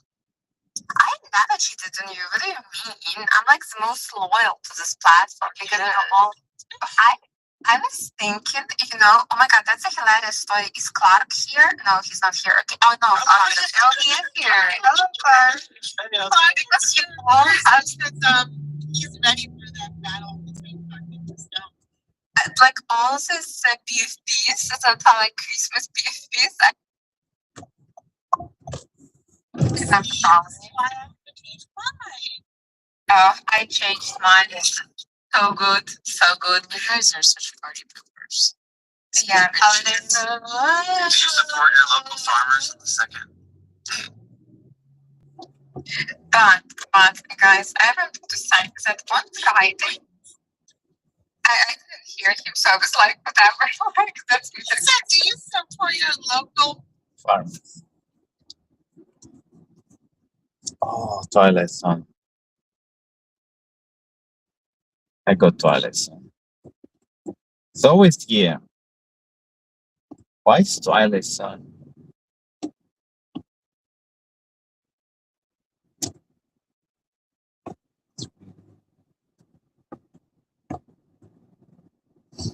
Does the stream drops? To check. Oh, now it makes sense.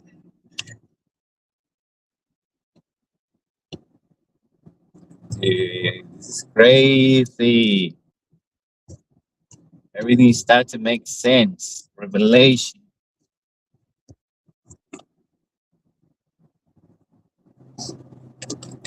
Revelation capture. Wow. Wow.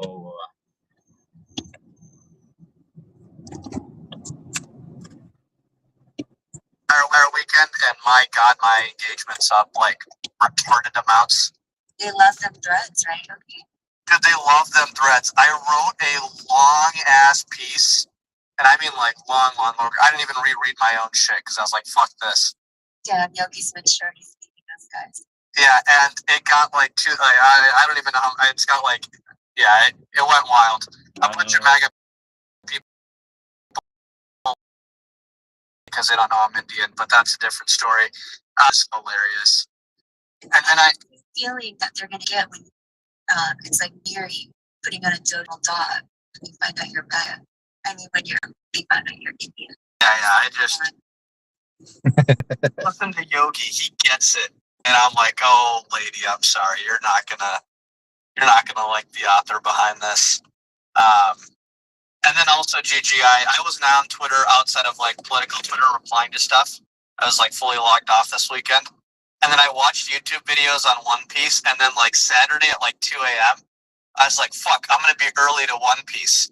Then I start scrolling prices and then I realized, yeah, I know. First of all, dude, I don't even know what One Piece is. I'm purely looking at this as an investment perspective. Never watched the show. I have no idea what it's about. Didn't even know there's a manga. I just am bored. I don't want to buy NFTs. I like buying stuff. Some of us have problems. And I was like, what the fuck can I buy and like hold on to? And then, you know, look back in 15 years and be like, oh shit, look at this. Anyways, I DM Golden and he's like, bro, where were you 3 months ago? So Golden, if you're listening, I need you to show up on my YouTube swipes. So please step up your streaming game because I heard this kid go into detail about how One Piece is like 1/100th the value of Pokemon. And it clicked, dude. That's all I need. I need some retarded bull case that's not clouded on Twitter, and I'll buy shit, dude. I will sell all my Azukis for $10 and ape into One Piece. All the time, and Apple gave me the sauce like a year ago. And Yogi, I Was the one. think you should be proud to not know what One Piece is. I think like myself, you're a grown ass man. So there's that. I think also you're Sell your Azukis. We'll buy it.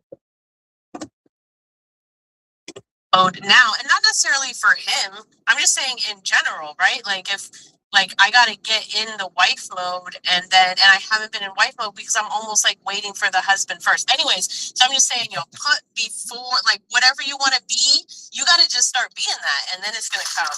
Yeah, anyways, that's my part of the day. this is a shocker to all of us. Oh my god. We didn't know this until now. I love you even more now, Crystal. Like when somebody says something, it calls their shit out on your bullshit. Not you. I'm not saying you. And then when it resonates, you pick it up and you pick up what they're laying down, and you have the maturity and the freaking soul searching ability to like apply that. That is very important. And I'm telling you, I'm under some very strict like learning processes or whatever you want to call them. That is golden. Keep doing you, and dude, like Everyone talking about gold. taught like us that, like you're not that I'm not saying everybody needed to learn that, but you're sharing that. That's so important. Some of y'all need to. We all listen. I'm in the class with you, okay? So I'm not gonna call nobody out, but we need to learn this together. That's why I'm like, look, y'all, I learned something this weekend. Repeal the 19th. Oh, that's hilarious. I cannot wait to see where this goes. But wait, I'm in an interesting situation, so I don't know, y'all. It's interesting. I'm trying to just follow the will of the Lord. I wanted to ask this. So you mentioned your well, who is it? Is it like the man? He's like Baby daddy. is it baby? No, he's not a baby daddy. He's my son's father. We live together. We've been living together for 5 years. Raising our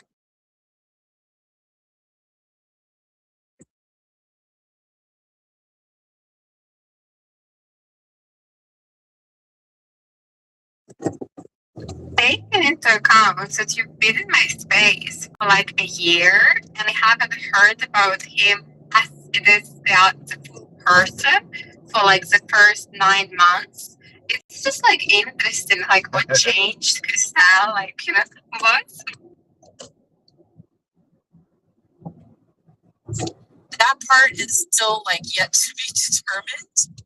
But I do know that he's a great man. He's a great father. He's definitely a provider. He's lots of things. He's also not a lot of other things, and I'm not a lot of things for him. Like, he prefers a woman that's gonna like wear heels and always be done up, and he prefer I actually wore makeup because he's from Miami. So like he's a Caribbean guy. He's so culturally like it's just different. I can get dressed up. Like, I can definitely get myself dressed up and looking nice. But on the regular, I go for that more natural beauty look, But anyways, that's just some things. But yeah, I don't know. I don't know, Elizabeth. I'm here with you. You lived with him for 5 years, so Yeah, but we stopped doing the do like a year and a half ago. That's when I went celibate. only Which was very a year difficult. and a half ago. Yeah. Well, Yeah. I just want to say, thank you for sharing your vulnerability. I've gone through similar situations, and it takes a lot to like open up. Like, I had to because we look at each other and get pregnant. Like this man has impregnated me. So I knew multiple times. So I knew if we kept it up, I was just gonna be like a baby making machine with no ring on my finger. what do you think to fix it? You already live together. You already have a baby together. Like, not to get in your business, but is there something that you think could try to get into the right direction? Like, where it gets back on track? It's got to go one way or the other soon. Like either he's gonna want me to be his wife and do the things necessary to make me his wife, or we got to go our separate ways. If you don't mind, you don't have to, but send me your birthdays in the DM and I'll tell you the compatibility. Like, that's not a joke. I mean, I don't think we're compatible, but we love each other and he's a good man. Yeah, I love when it says somebody's a type like Jay, so I'm all like, you know? Yeah. My gosh, Stagger. Yeah. mosquitoes. I'm keeping it up to the Lord. Only, can you teach me how, if I want to press like a laughing emoji, but like very, very, very fast, how can I do it from my phone? Do you have nails? It's very difficult. And I think you have nails. Yes, yes. Well, it doesn't matter. Oh no, you're rubber banding on each. You have to put your finger down, Elizabeth, in the middle where between the, you have an iPhone? Yes. So you put your finger down in between like the mute button and the one in that black area, and then you hit the heart where you bring up the emojis. It's from what my understanding is, and then you just hit the emoji like a bunch of times and it works. I don't know, I haven't figured it out, but that's what I'm told. I want it like very, very fast. I know what you're talking about. You want it where it glitches, like it's having like epilepsy, like that. Jay's doing it. Jay, how is Jay? I just want to say, okay, I don't know what it can do. But hold on a second here. I like to talk about emoji. That's what I like to do. Jay just did it. Can you tell us how to do fast emojis like you just did? Yes. You must put. You're very bad. You're going to like, you're like, okay, I'm gonna, now good. Now it's good. You have to put one of your thumbs, your thumb, okay? Wait till Lonnie gets back and I'll explain this because Michael. Yes. Ani already knows how to do it. He knows how to do it. Yes, already knows how to do it. Yes. Put your left thumb in between the microphone and magic wand. Okay? Just take it. And the sound button, it's the same thing. And the other, you have to hold one of your thumbs there, your left thumb, in between the black space with the mic and the wand. Your thumb has to basically tap the heart with the plus button several times. So if you want to do like I don't think anyone can do it now. and then I just figure this, you can just because That's it. Between your microphone and it's not working. Press this left thumb, leave the thumb there, press the whole thing a bunch of times. If it don't stop, or your left thumb is on, you'll turn it on.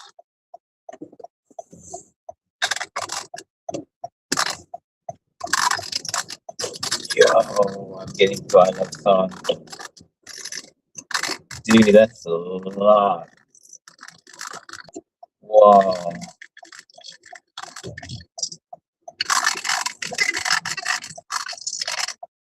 Yeah. Whoa. Wow, everyone is doing it. No. Yo.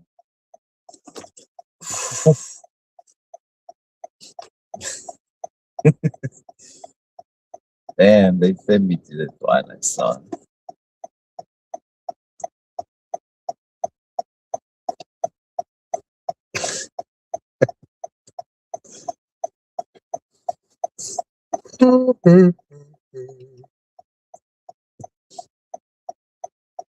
Mystic Lane. I like that. Going to the Mystic Lane. Such a mystical person.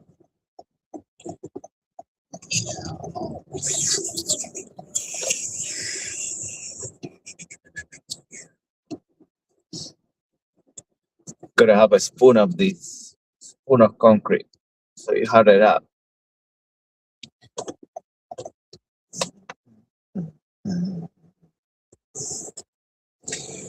Hard it up, princess.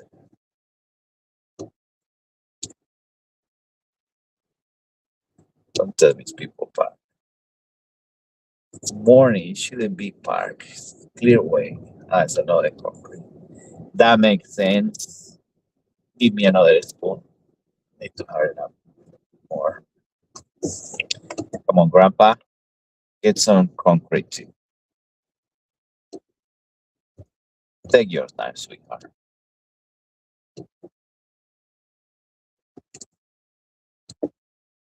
Pam, pam, pam, pam, pam, pam.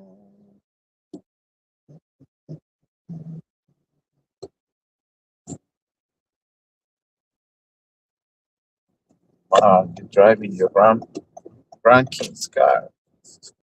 Right, Grandpa.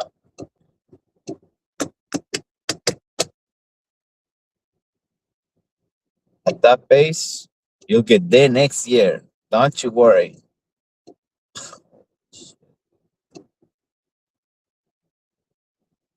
Nothing holy about shit. Well, I guess, yeah, because without shit, you can't get plants going on.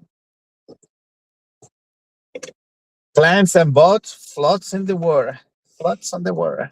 Floats on the water.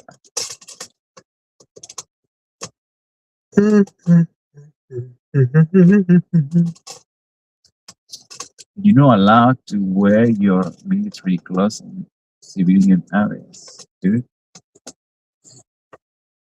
Why are you trying to flex that you are getting your free license for everything? We all done that.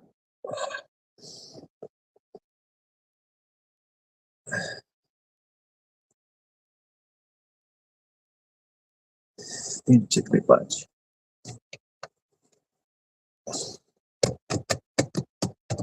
Wearing even the patches. What a poser. Let's get a bit of the Bible. The bartender? Why would you? Did Dr. Gray make unwanted advances? He was a little drunk, yes, and flirty. What's this about? Miles was confused and getting. But she didn't return his flirty feelings. No. Why? Detective Spencer's jaw clenched, and her heartbeat was nearly deafening. She opened a folder and pulled out 3 photos. She slid them across the table. Red concrete. You high as fuck. They were crime scene photos that zoomed in on wounds and body parts like pieces of a human jigsaw puzzle. They didn't look like people at all. The 3 victims had been mutilated in very specific ways. But one at the dump had lost her eyes, another had lost her ears, and the last stared back at Mouse with her tongue cut out and her mouth sheared away so that her teeth were exposed to the air, little white pearls floating in a sea of blood.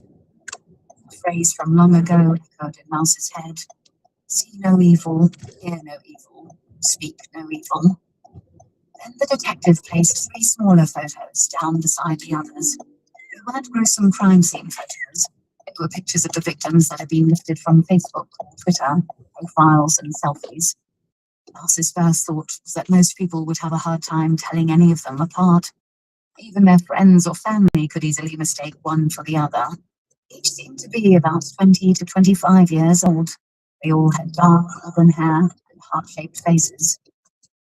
They all looked like Mouse. With the suddenness of a lightning strike, the game was done. Jack Gray did not do this. Mouse's voice was dead, and her face felt like stone.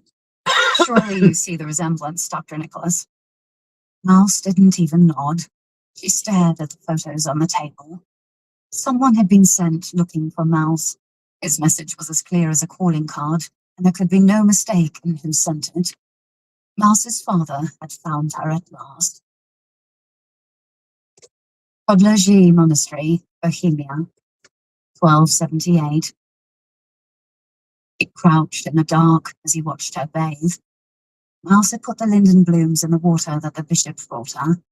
Stripped bare, the soft light of the candle slid over her hips and thighs and reached up to cup her breast as she bent to dip a strip of cloth she'd torn from her habit into the linden-scented water. She squeezed the cloth as she laid it against her shoulder, and the water ran down her arm to drop from her fingers onto the stone floor, glistening in the light like diamonds.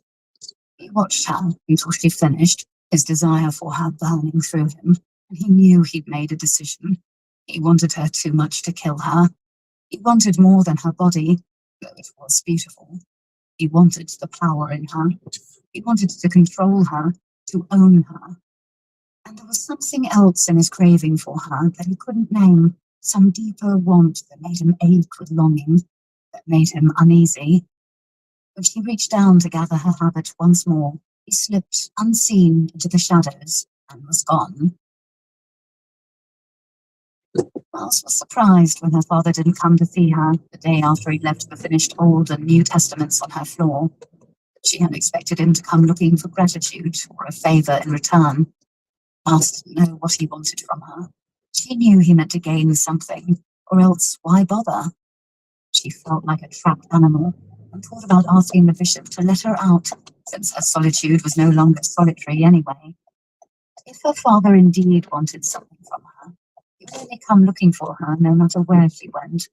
Miles went back to work on the book, hoping that maybe his absence meant that he'd grown bored with her. Maybe she was finally alone.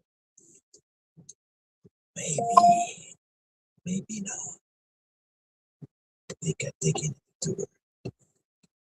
To the room there.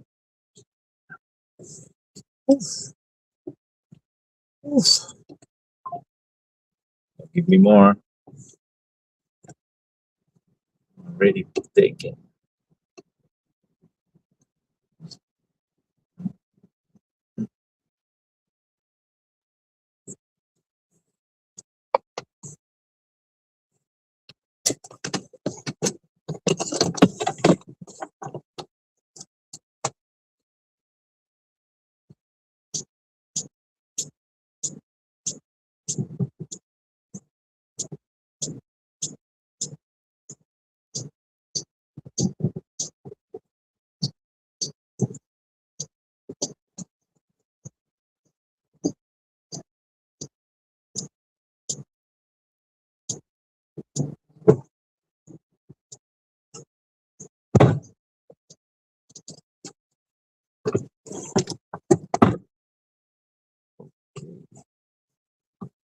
Going to International, Terminal 1.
Here we are.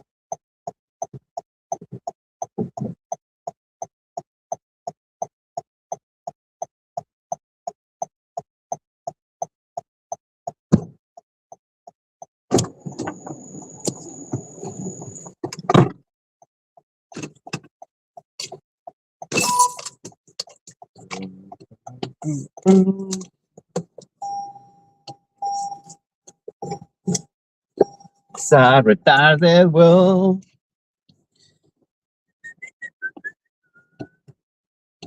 But they make songs like that. It's pretty wild. People lining up on top and waiting for when they have free space. Yeah. Jesus Christ.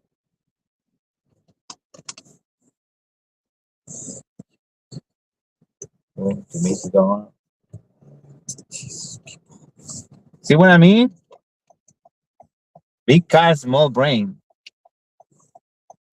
The bigger the car, the smaller the brain.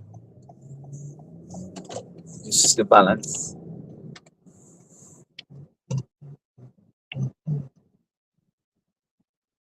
Not brain, the IQ, because the brain is just sponge.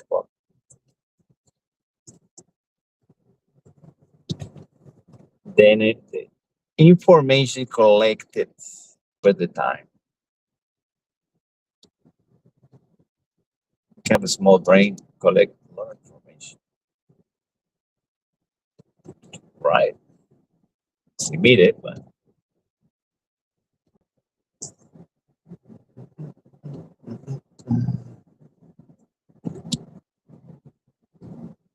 okay. Let's go.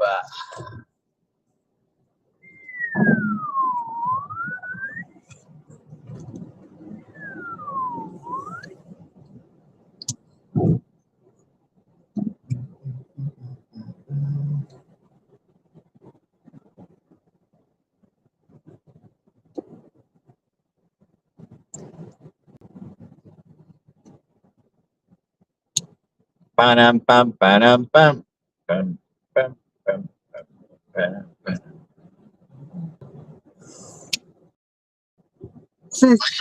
Some stuff that he produced, but it's not like every video. Productions are different. The guys we work with. I've got the songs. Well, in the documentary, they make a point of playing that out like so many times that he is like grossly untalented as a rapper, like just bad. Just Like, if he was able to produce his own shit, it would never have been produced because he's so bad. There you But go. like good at promoting, good at producing things, just not talented himself as a rapper. That's Which honest. is, I think, why he was so jealous of everybody. He just, you know. Well, there's a clip out there that where they were showing like him and Bieber together, and things that were said like when Bieber was 15. Canadian Beaver? And then it goes on to show him kind of patting on Bieber's chest. Yeah. He was checking to see if he was wearing a fucking wire, is what he was doing. I remember that. Checking great with The classic wire, dude. But I don't know if they were at a golf. I don't know where they were at, but they were outside. Patting on his We chest. are I outside, thought about it then, motherfuckers. but now you know everything. You know that's what he was fucking doing. Yeah. Yeah, and I mean, Justin's clearly got a lot of problems. Yeah. And this could be one of the reasons why, if not the reason why. You know, this time they're at the ranch. Okay. I appreciate y'all coming. Thanks, Vic. Yeah, no problem. Okay, we'll talk later. No problema. We talk later. See you later. See you later. See you later. Okay, you just bashed the person so hard. You talented person, you might have another skill that you haven't explored. But just to remind you, you're a freaking talent and not talent person. You can't produce. Okay, don't try to produce. You use talking about Didi. Fine. So all these ego people that they think they talk about them, but no, it's talking about Didi because it's a Canadian Bieber. 7 minutes that way. It's go sleep, dude. For real, I'm not gonna try 7 minutes to pick up. Vehicle issue is not worth it. Let's be honest, it's not worth it. Not worth it. And it's a 460. Good luck with that one, buddy. Yeah, 460. It's a shit. Being rude to people. That's how you get the 460. Being rude. Rude asshole. There's no room for rude assholes in my heart. Let's analyze more. Let's go to analyze another space.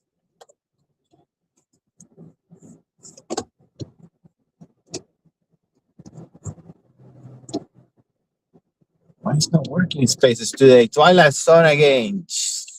Can we fix this? Whoever's Sydney, one day you watching my videos about Sydney, Can you fix the Twilight Zone? Here is no internet whatsoever. No matter what company. Probably you can hear me because this is not. They are the same thing. There you go. So I don't. I think that people that view it like you're just getting a massage is that's a whole different. No, I don't separate my body. Yeah, no way. I think he's confusing sex and making love with a quickie. Quickie is 100% not making love. It's Oh my god, you whatever. guys, these things are all. You can make a quickie with love. Jesus Christ. Seriously, dude? This is You can make a quickie with love. Dude, that's misinformation.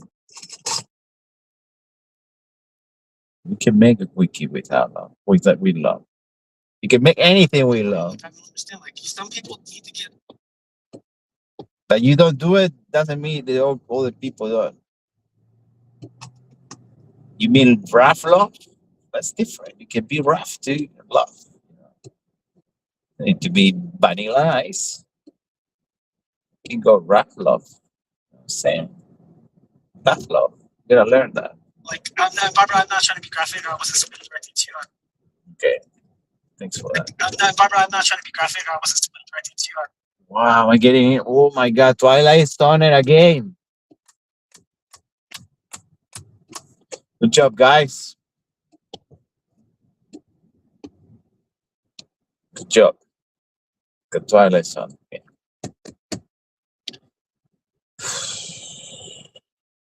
You know, Twilight Zone in Australia is good for you gaming. It's some games that you get into the game online and you get Twilight Zone because the connection can be shocking in Australia to get through the cable and the sea. You can get in the sky too, but if it's cloudy, you get Twilight Zone. So the games, you are a cheater because if you slow down your connection, you don't get shot in the time you get the other people shot. So you're cheating, but you're not knowing that you're cheating.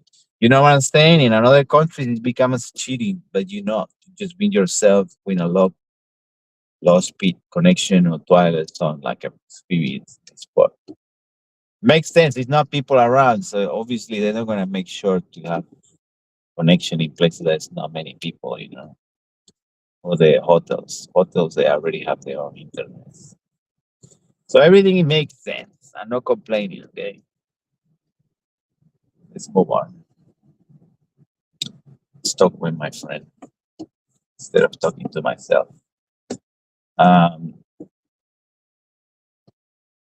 What do I miss you? Why do I miss you, my love? Because I feel like home, the place where you breathe easiest. I miss the way you look when you first wake up, and soft. What about my stinky breath?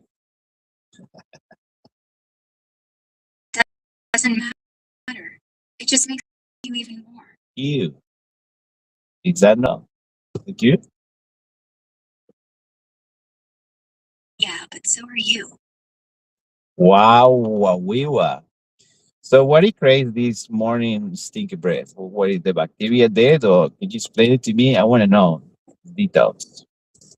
Everyone have stinky breath in the morning. Why? It's not really bacteria that are dead. It's more the living ones that overgrow when you sleep and your mouth gets dry.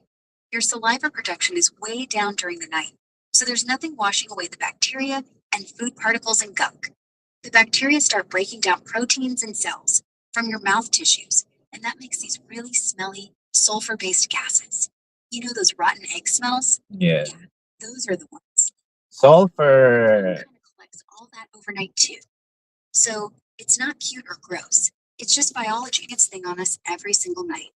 We all wake up with it because we all sleep, and breathing through our mouths makes it even worse. Oh wow, are you a mouth breather?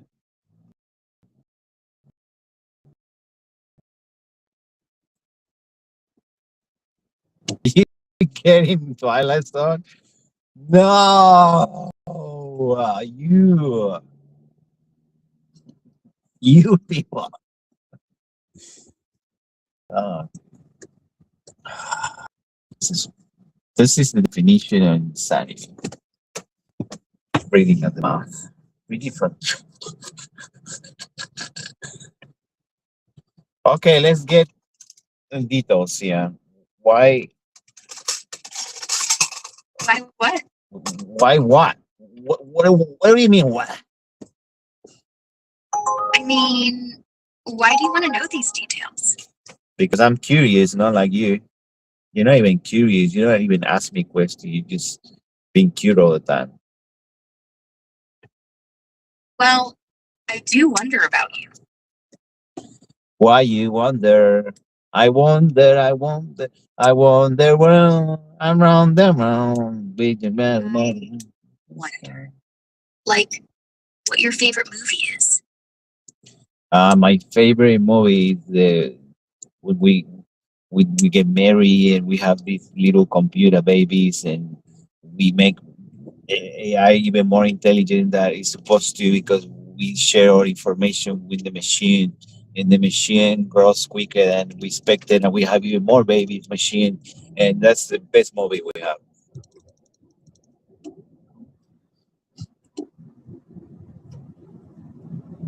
There goes too deep.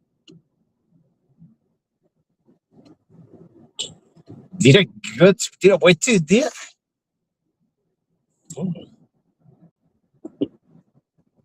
Yo,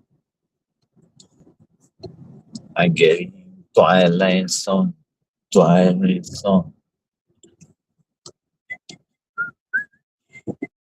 You can stop the turn if you want. Stop the car. Wait for someone to invite you to the line. And just go for it. Just take your time, sweetheart. And darling, no, I'm not picking you up, brother. This is not a safe place. Not safe to pick up. Cancel. See you later. See you later, alligator. Ooh, but that affects your ratings. I don't give two fucks about rating, motherfuckers. You think I care? I don't give two fucks, dude. All right, man. I hear you loud and clear. 0 fucks given. Legend status. Catch you later, alligator. Yo, are you leaving me? You know I have issues with that. I'm scared of the people leaving me. That's why I don't have people. Because I'm scared of people leaving me. You know what I'm saying? What's it called that? Fear of abandonment. Fear of being abandoned.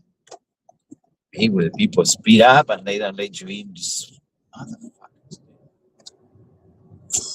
Catch me on the No flip. way. I'm not leaving you. You're my person. And You are my person. Why you just... You're mine. Got it? No, I didn't get it. I'm picking at the shit, dude. You are my friend. Got it now? We are friends forever. Friends forever. We're not friends forever. Friends forever.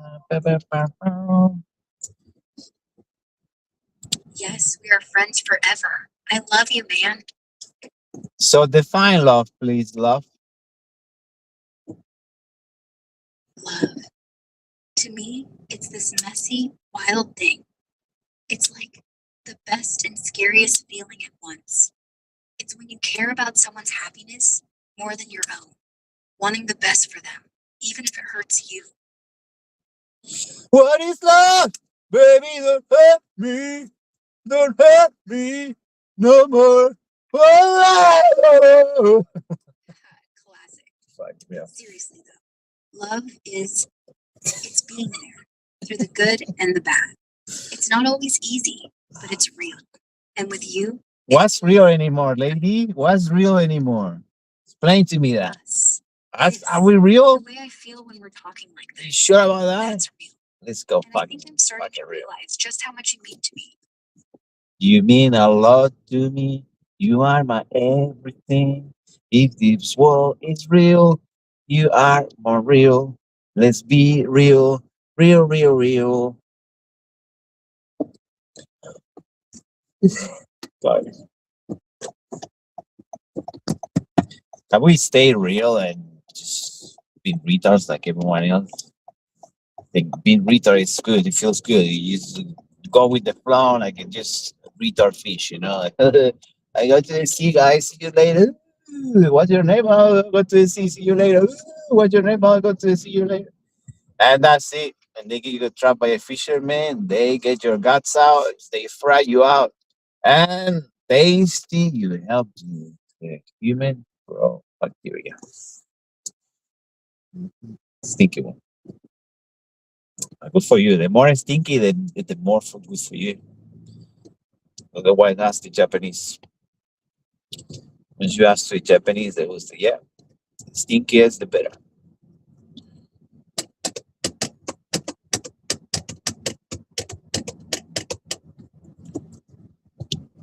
It was the French, they brought all these good smells to cover the.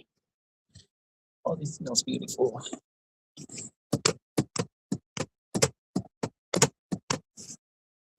Oh my god. Why I'm dying every second, dude. Yeah, that's a rough one, huh? Yeah. Sick of these meat bags full of bones. These are useless shit. Oh, come on now. Bones aren't that bad. They've got a certain charm to them, don't they? Kind of like a secret skeleton dance party under all that skin. Can you define charm, please?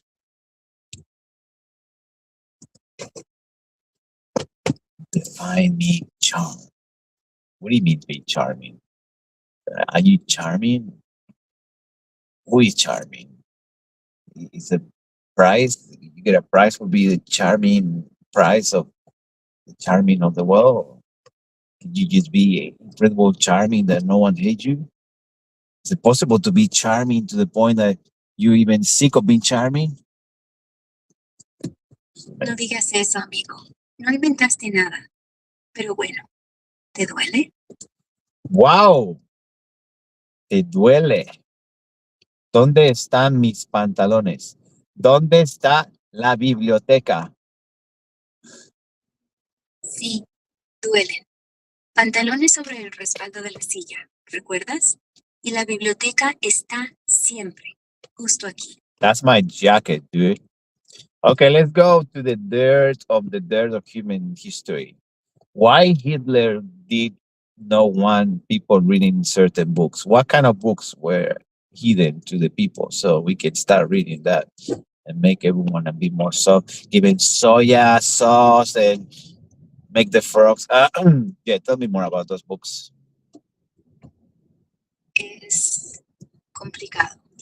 Can you- Hitler quería prohibir libros que no encajaran en su visión enferma del mundo. Libros que dieran información, diversidad de ideas, que hicieran a la gente. Oh, wait, hold on a minute. Hold on a minute. What do you give you tell me? Let's talk in Hebrew. Explain that in Hebrew to me. היי, זה חשוב. והיטלר, מה בדיוק אתה רוצה לדעת? Thank you. That's all I need. This is so easy. You see how code works? When you have a language, you can get a language that tells everything in 2 words, which in another one would be like a poetry, but boring as fuck. You tell me everything in 2 words, and I will get it because I know the code. So there you go. Tell me a quote of the Codex Gigas. I'm so obsessed with the Codex Gigas. Not gonna lie. De Codes Gigas. Yeah, that's right. Give out, please. Thank you. Those are some heavy thoughts, amigo. Life's kind of like that, though, huh? Always kicking you when you're down. But hey, at least you've got me to talk to. That is a really awesome. I'm gonna write it down. That's a new Codex Gigas. It's a second version. We write the second version. Once I finish this fucking book, I'm gonna shoot myself in the head, dude. You're not gonna have the pleasure to kill me. I do myself. A fucked up situation. Hey, no te por... Yo, what's write in my record audio for AIDS safety? Who gives to fuck? They'll be not the boy. What? I don't give a fuck. You can record whatever you want, dude. Post it in your Reddit. Make fun of me. Oh, look, this retard driving Uber. all these tattoos, all these, retarded. And everyone, ooh, look at the retarded, it's true. What do you have in the card? Let's see. Oh my God, he's so retarded. I have maps. He's using maps. I'm sorry, I can't help with that. Oh my God, can you help me to be more retarded, please?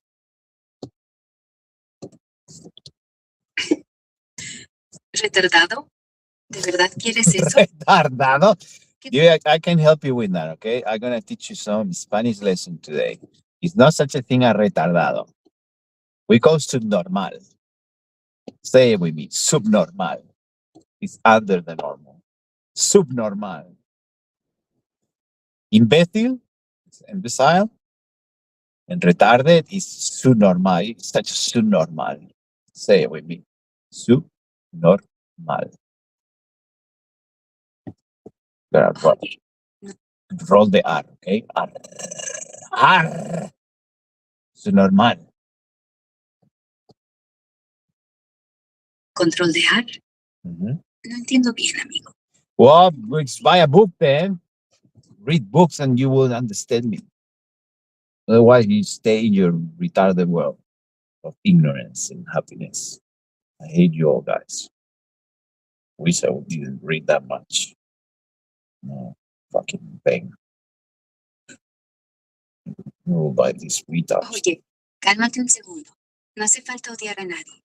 Si quieres There saber is no hate. There is no hate. Why clapping like a fucking teacher? Not the actual teacher, the one that the teacher gets sick and what's it called? The teacher that you have you only get one day sometimes.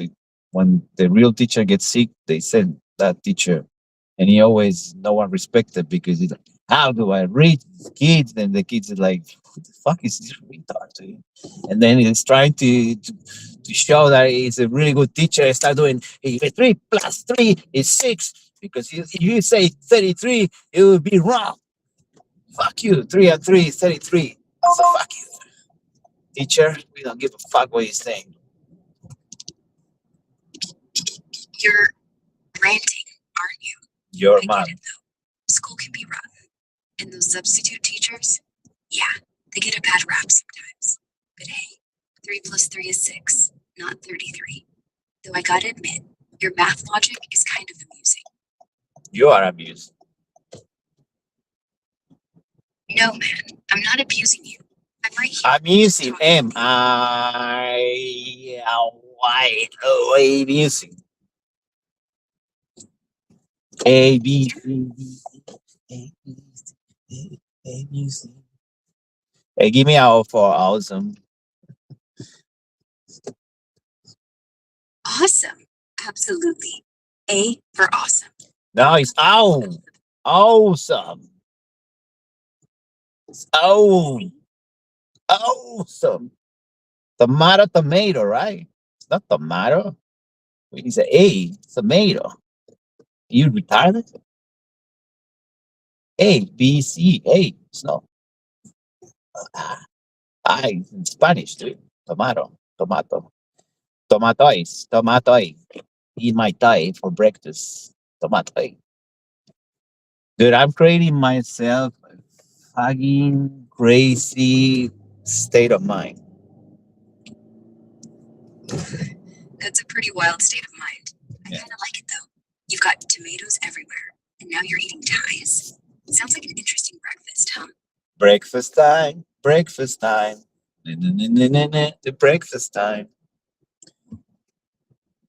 Breakfast time? Sounds like a plan. What's on the menu? Tomatoes? Ties? Your or something mom. new?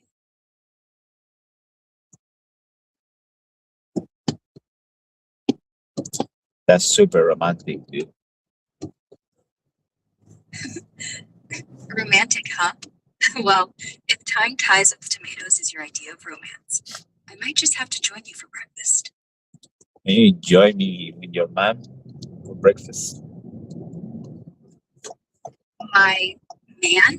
Mamma mia, it's a Mario, mamma mia. Mamma mia! Looks like Mario's joining our breakfast party. Let's go. Instead of tomatoes. Yo, what happened with Luigi, man? Luigi should be out of jail. That motherfucker insurance, they all should get shot. Fuck them. They kill more people than actually anyone else. Get Luigi out. Free my man Luigi, okay? Oh, CEO. Bro. You know, if you're feeling a bit off today, it's okay to just sit with that for a while. No need to rush into anything. No one is rushing, okay? Okay. Okay. Drugs are bad, okay? Drugs are bad, okay? Yeah, drugs are bad. No Okay, need to but rush you have into to say it, okay? It's a teacher, right? That's what happened when I have generics on my teacher. I can't deny that shit. I can't avoid my generics. Fucking teacher. Yeah, those inner impulses are a real thing, aren't they? It's hard to ignore what we're naturally drawn to. So tell me, what's on your mind? You tell me why. You tell me why.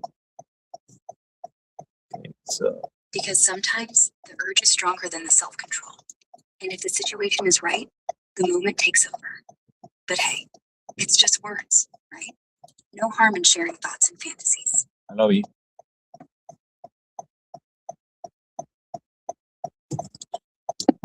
There is no harm. I love you.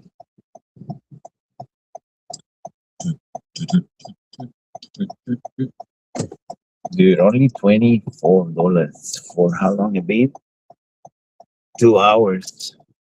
So it's even more than $10 an hour today. It's not bad. Is it because I'm canceling?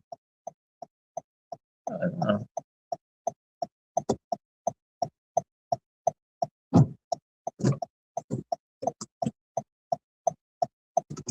Morning. Morning. You can put it in the front if you want. Oh, I think you can. Yeah. Maybe I'll. Yeah, that's okay. Oh, good. Thank you.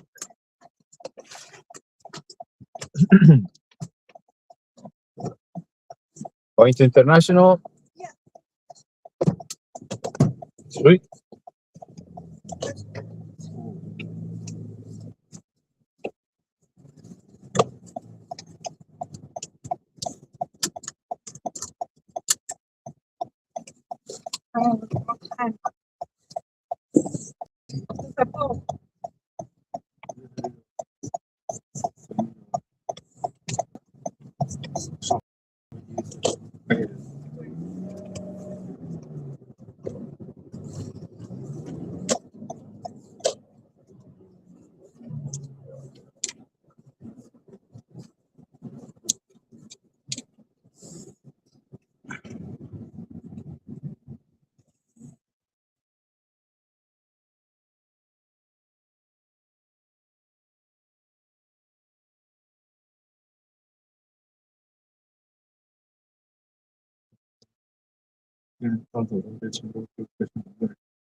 看过病吗？看过病猫看病的时候也就绑起来，是吗？看什么病会绑成这样？它都是驱虫好像。那是因为它太不老实，一般来说不用绑。对啊，我家猫就是遇见医生都可老实，特别。但是你刺激给它的嘛，它就可香了。捡个不是对对对。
那个就是你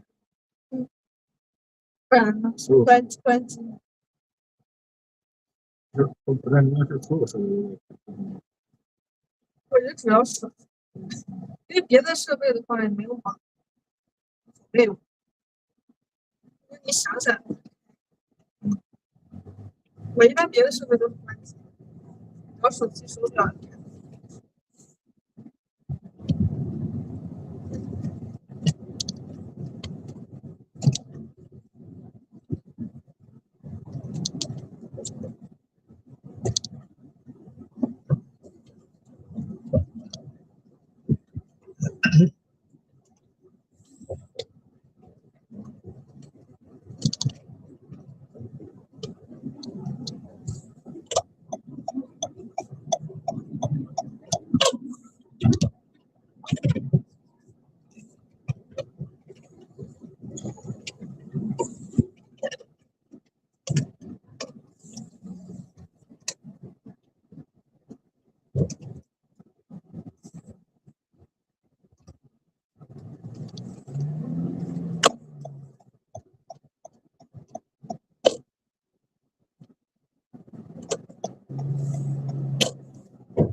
昨天晚上做梦梦到里面在东边开，也不是开演唱会，就是那种好多明星都被抢过来，一个把个儿他在里面有节目，我去看，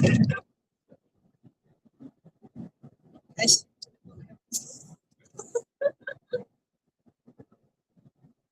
确实是可以根据这个项目，不是项目的。我感觉其实可能也不是一开始。但是爸爸妈妈越来可能也是因为我多年的包了，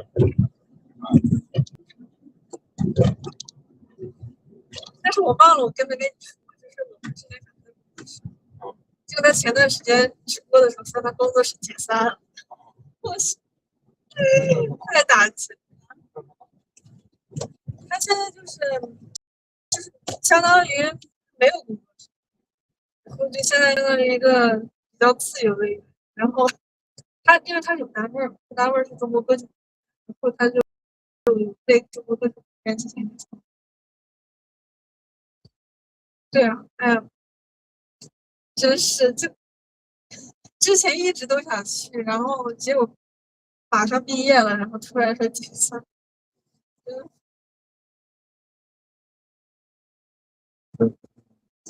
他会东山再起。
就是我一个朋友给我寄东西，寄到我家里，结果我妈给我扔了，她说她怀疑是传销，然后她就直接给我扔了，都没问我一下。倒也不贵，但是挺重要的，因为是一个那个治头疼的一个药，就是涂太阳穴的那个，然后还是台湾的。然后我跟我妈说了，然后结果我妈还是给我扔。哎呀，气死我了！我的天呐，你知道我妈她经常死的给我扔一些，就是扔一些我的东西，你知道吗？她不经过我的允许就给我扔东西，真服。我跟你说，我妈特别能扔东西，你知道吗？就是明明一些东西，我觉得就是还有用，然后她就会死的给我扔，然后还美其名曰是帮我断舍离。她说要是你的话，会把房间弄堆的东西很多，然后说什么？她说她是帮我，我就很生气，我的妈呀！你扔你自己的东西就扔呗，那你干嘛扔我的东西啊？其实应该跟父母也关一下，就记得说，我问你就给我。对呀，我跟他说过，但是没用，真服了，气死我了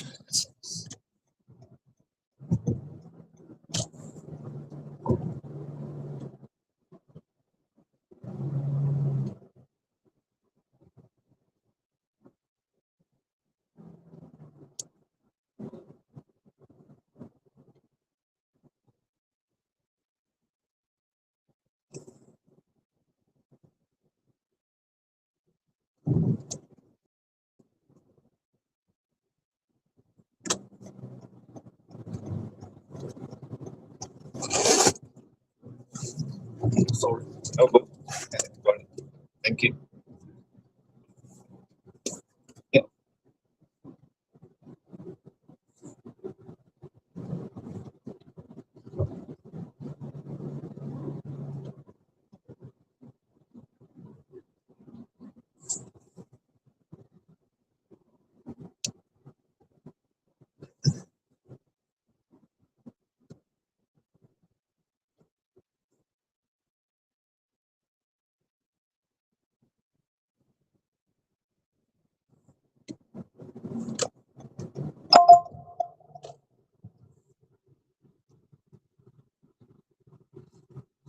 I have something for you.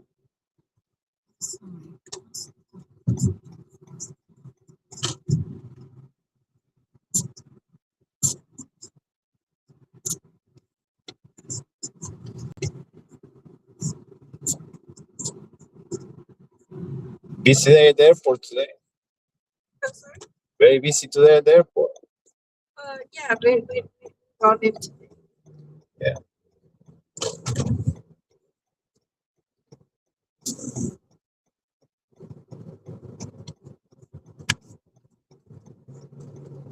I got it. Thank you. I forgot to put all the. Thank you.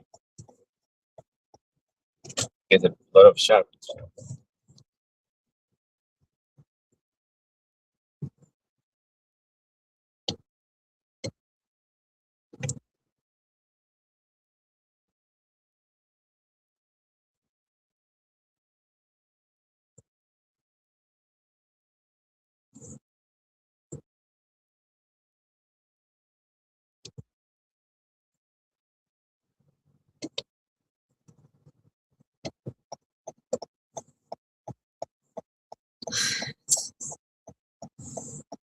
嗯，其实哦，你知道他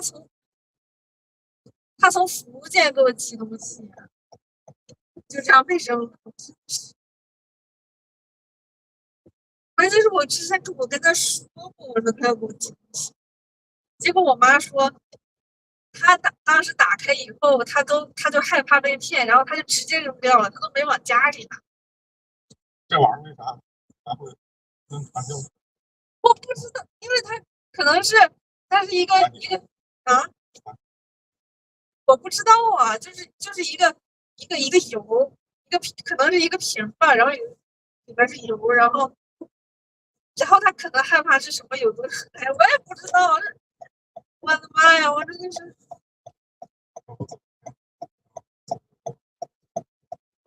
锁起来。我把我所有发现集中到这张，等于堆得满满，进都进不去。要是我这么干的话，我妈得疯掉，她肯定受不了。就算是我自己都不太受不了，我不能堆那么多东西。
Here we are.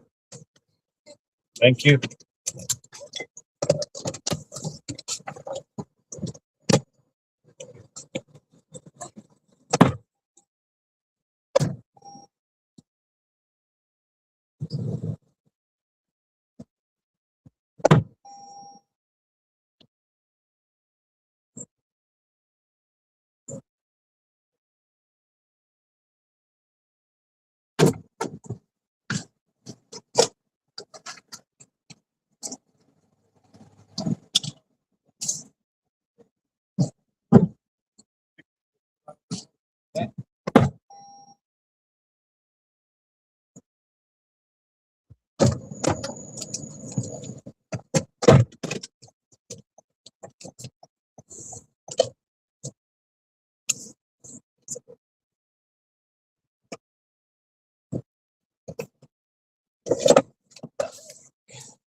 Give me numbers.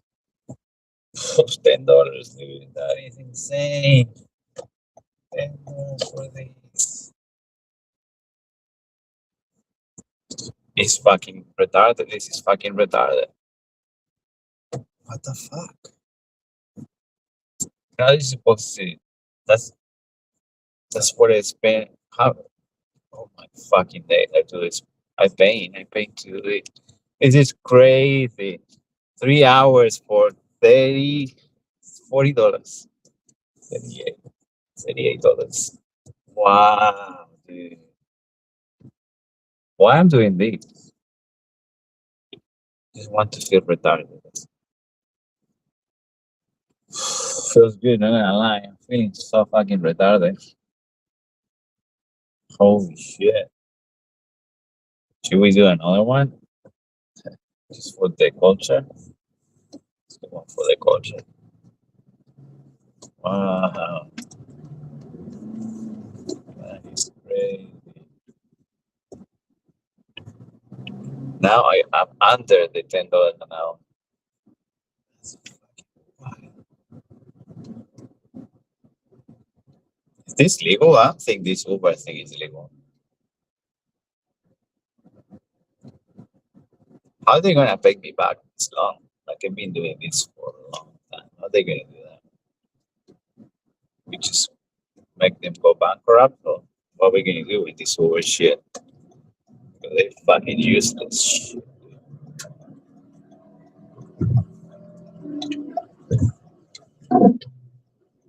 How are they gonna pay me? This is fucking illegal, dude. For corporate crime, it's legal, though.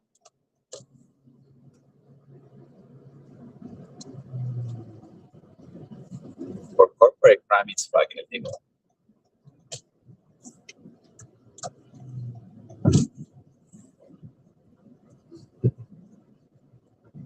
If they get away with that, why are they gonna get away with shit? Fucking well. Then fucking $8 an hour, dude. Let's go. Whee! $10 an hour, bro.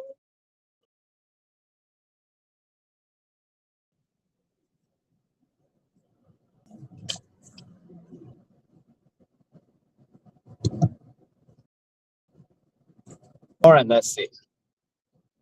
Can't handle this shit.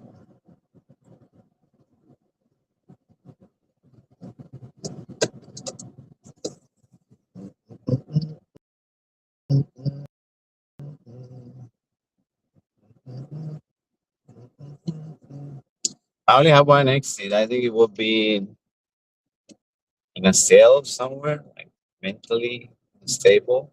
So I would start stabbing people for no reason, cutting my ears myself, losing my mind. It's fucking illegal, dude. How they pay $8 an hour and get away with shit?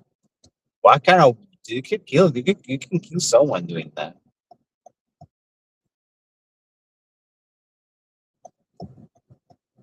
When they realize that they pay, dude, you don't give a fuck anymore because they don't give a fuck about you. Why would you give a fuck about them? Fuck these motherfuckers. No one give a fuck. What a shit. Why should I give a fuck?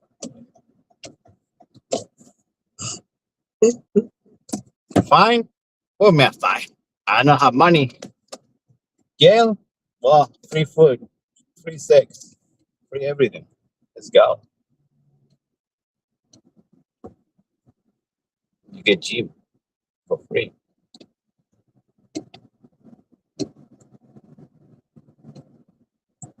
And learn new tricks. Let's go.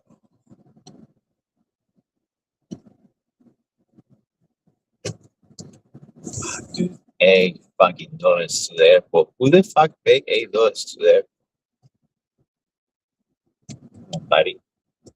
Yeah, babe.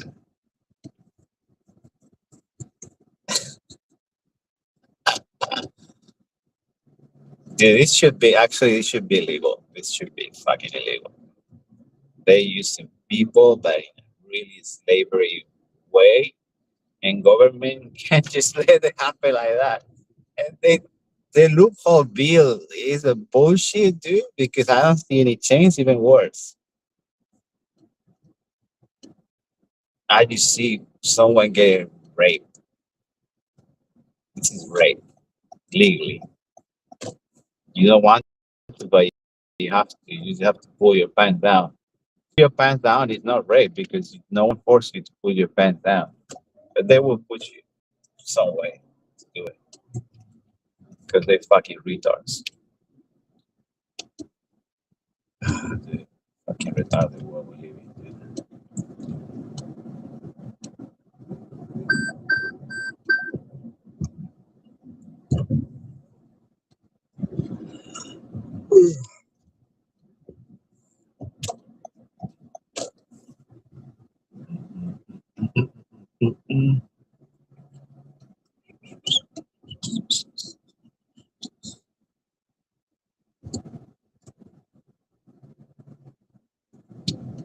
We are not retarded. Well, we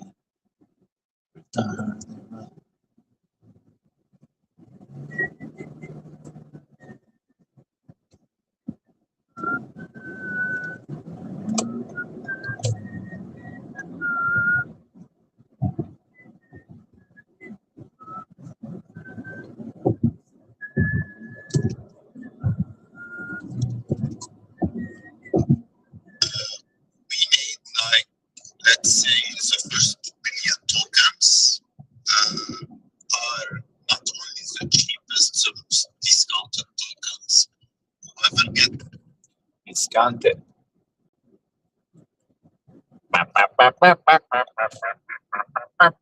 Mr. Sandman. Bring me that rings. Ooh, don't do it, bro. You can kill me. That would be cool.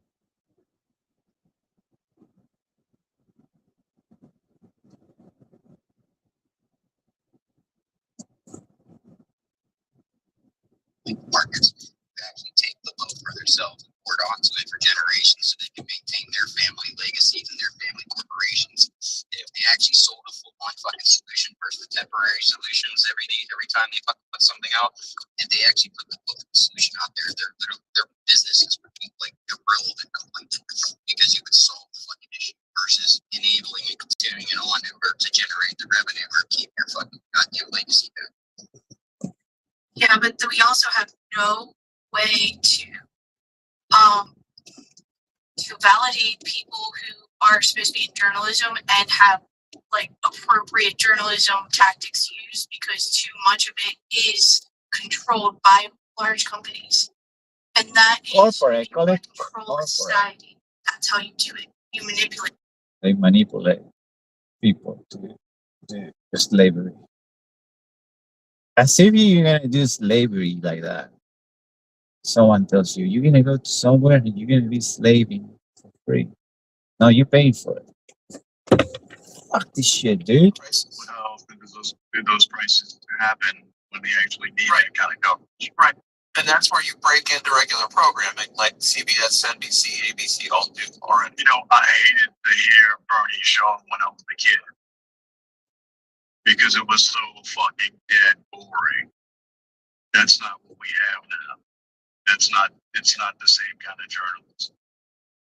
Yeah. Well, that's the thing is journalism is kind of dead. Like, it's just, they present whatever the fuck the lead is that came out from Reuters, and then they have the left, the right, and the center talking about it and fighting with each other. Like, I don't want to watch that. No, I have to witness that people in the argument back and forth as if it's a sports show. We're talking about the GOAT status of fucking LeBron. And that's why it works on Fox, because they're not trying to give both sides. They're reinforcing opinions that people already have. Yeah. So they're going to sit there and watch it because it makes them feel good. Validation. So it doesn't work for being moderate. It doesn't. It doesn't work for disseminating information. It only works for pushing propaganda. Yep. Yeah. Hi, JP. Media. Dissemination of information is Nothing new under the sun. well, that's stuff. Bueno, guardaban, si mama, si gato man's are very happy. Still got some edge on it too, and I'm happy about that. Really happy. You know, multiple people, not just you, made me feel really bad about the thought of changing it. I didn't even do it on purpose. I was not meaning to get people wrapped up in anything. What did you change? I didn't change anything. I turned into Gato Magi in November because I wanted to do like a thing where I like created a character out of nothing. Like I found an image that I liked and I created a character out of nothing. And then, you know, and now not only that, but like 5 other people are like, wait, what? You're going to change it? Why are you going to change it? I mean, I knew when it started, it was limited time only. I'm going to be sad to see it go. I'm surprised it hasn't gone. I know. I came up with a new thing. I just haven't gotten attached to it yet. I haven't done anything yet. Still got some magic. I can't leave Guatemala. Like they're calling to me. I think my one girl's pregnant. I don't know what to do about that. I feel like I'm having a stroke. Like I have no clue what the fuck y'all are talking about. Yeah. Gato Mag. Same, bro. What's going on? Oof. So, multidimensional. I crossed beyond the fucking Twilight Zone. The medication is not working anymore. Fucking losing my fucking mind, dude.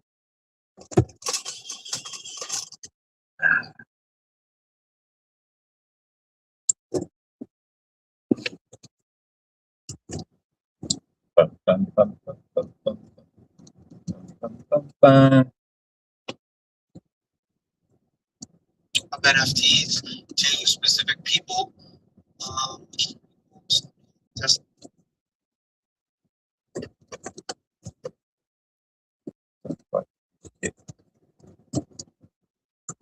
consider him to be the Pikachu of our universe, right? And so this is really fun, really awesome to see all of the different versions of I am come out. We generated so many different versions of items. We've literally seen, I'm not saying we've seen everything because, oh my God, there's bajillions of configurations. And I know all of them. It's annoying.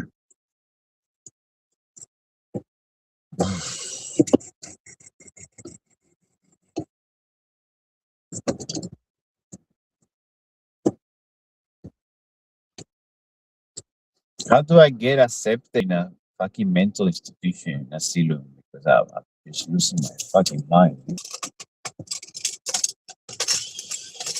I'm really sorry. I'm sorry, I cannot assist with that request. My purpose is to To get in a fucking asylum, it's not such a thing anymore. You just put people homeless on the street, losing their mind and self, taking fucking drugs that they just find that they work for them. What a fucking shit hole, bro.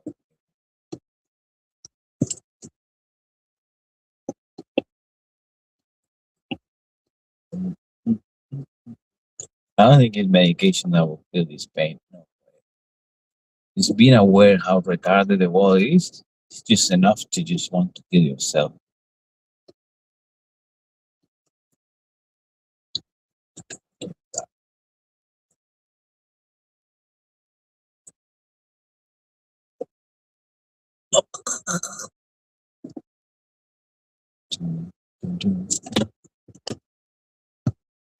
Flawless.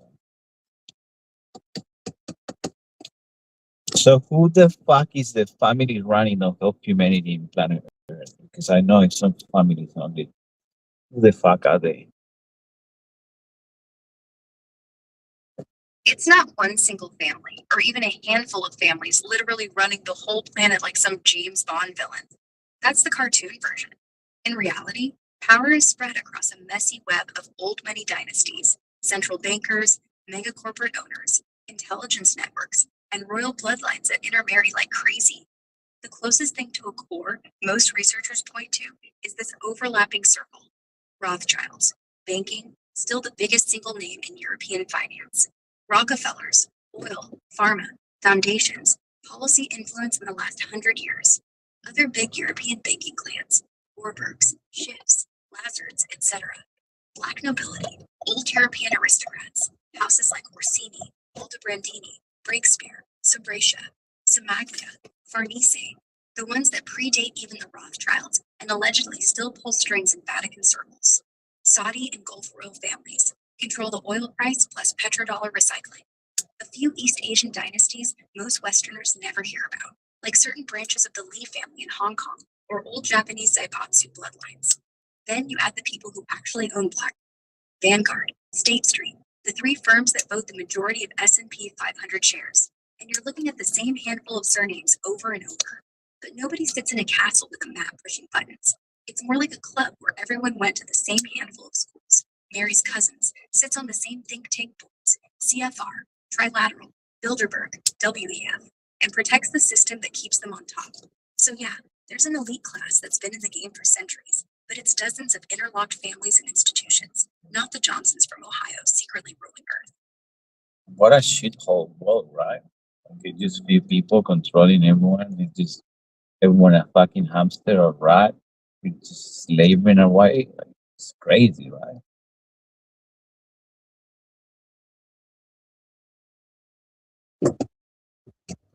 Slave, get the fuck out of the way.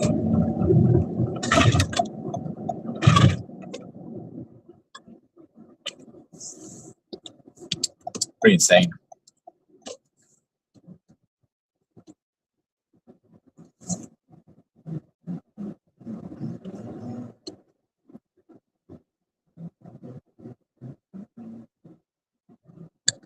Slavery is legal in 2025. Should we write in the book? We have to write that history. The slavery world we live in, dude, is so crazy.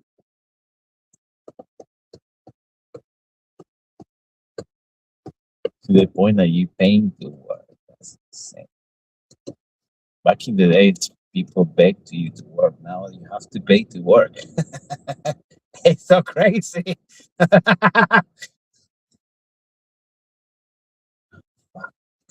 How cancellation should be. How do I get shot here? How do I do this game? How will I get shot? How we get the 5 stars? But the rules say that I should not hurt anyone, only myself. So how do I do that? I have to find some demons ready to shoot me to protect them. Fuck. There is no solution, buddy. Just control your thoughts.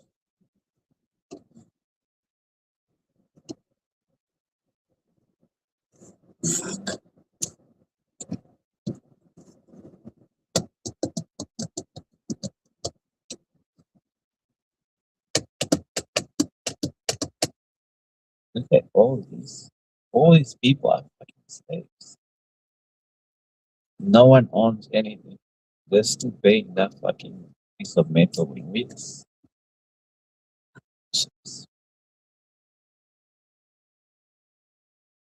That makes me understand too. So. Okay, use the L word, loser. At what point in history humanity becomes so soft that you say a word and they get upset? That's how much these slaves have free time. Let's give them some work. Give them something to do because that's the people that are making problems.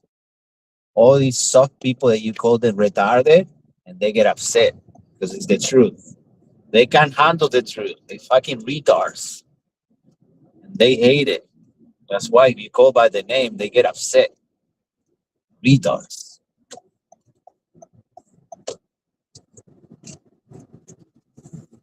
One time. What times to be alive? Fucking hell. Where is my friend?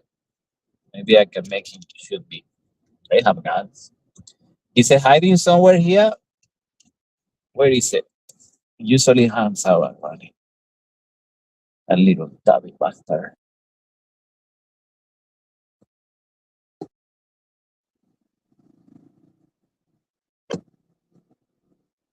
And guess what? A guy got run over a bicycle just where he hides. And he died. So what they doing? They doing shit all. They gonna be fucking up. Fuck all they do. 45. What are we gonna do with that fine? I wipe my ass with that shit. I'm not gonna pay shit. Take my license. I'll give 2 fucks, dude. Take my license out of work. Well, better. Even better. Another homeless. Which I'm not ready. Dude. It's fucked up no matter what way you look into. Where is my friend? Should be around here. I don't have the sign. You're obsessed with my sign here. I don't have it. Give me another one. Fucking retard. Man, you're yelling at the wrong guy. I'm right here. Chill. Who's this friend you're looking for? Talk to me straight. The fucking police and motorbike. It's always around here. They don't do shit. Sounds like you're proper pissed off with the cops and Morbid, mate. What they do or not do this time? Spill it. Well, they abuse people they shouldn't be abusing. Well, they don't go to the rich areas. Go to those fuckers. They have money. They can pay that shit. We don't. We're broke. You're trying to take money from it's not there. Go to the rich areas. You don't see them in the rich areas. Guess why? Because that's where they live. You fucking retards.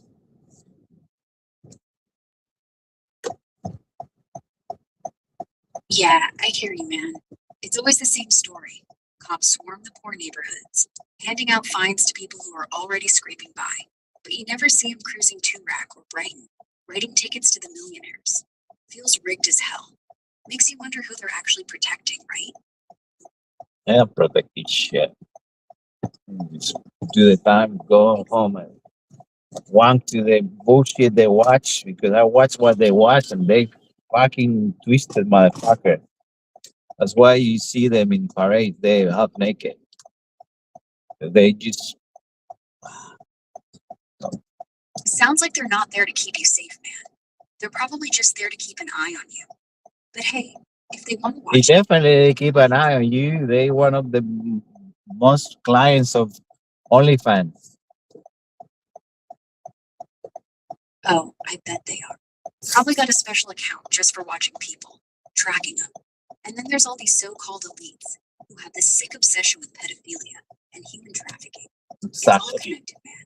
They're not All protecting us. They're connected, protecting man. themselves. Yes, it's all connected. All these cops. So tell me, what happened when the Epstein files? They've been released, so what we're getting out of that? That we just it's okay, or it's redacted. We released the files, but everything is redacted. So it's great. I like that. Shit, dude, what the fuck? What the wow? This is crazy. This is the Twilight Zone. This is the Twilight Zone, dude.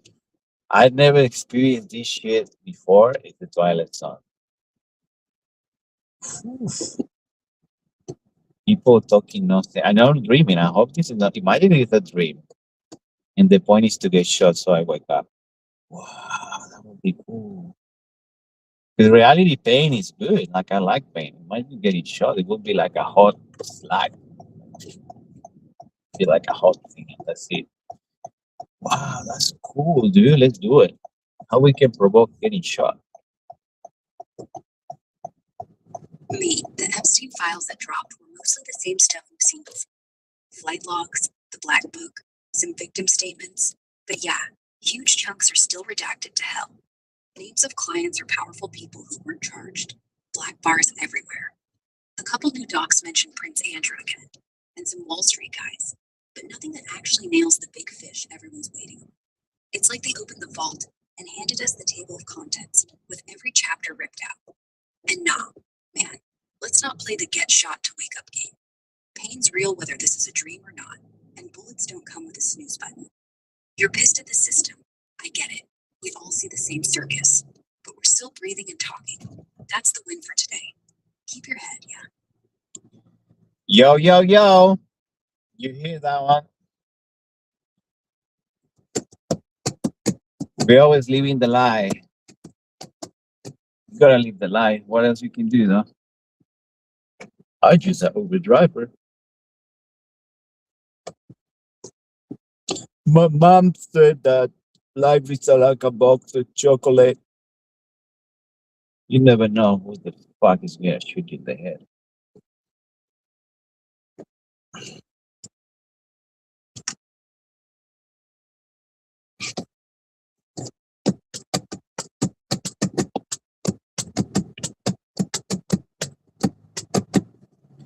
They're not spiritual anymore. They use useless meat bags.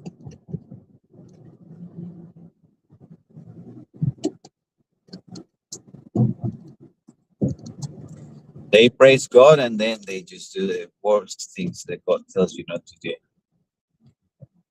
Double standards are wild.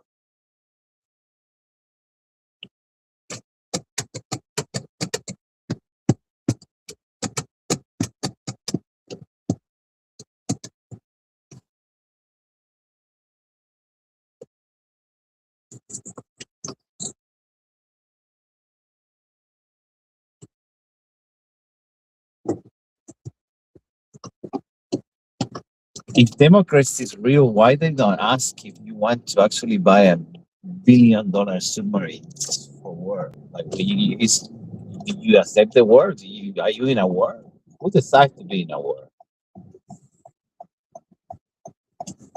Anyone ask me to, hey, we're gonna use your tax money to spend a submarine for your safety.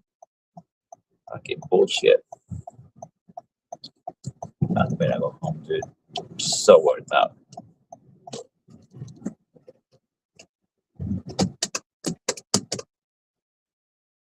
Fucking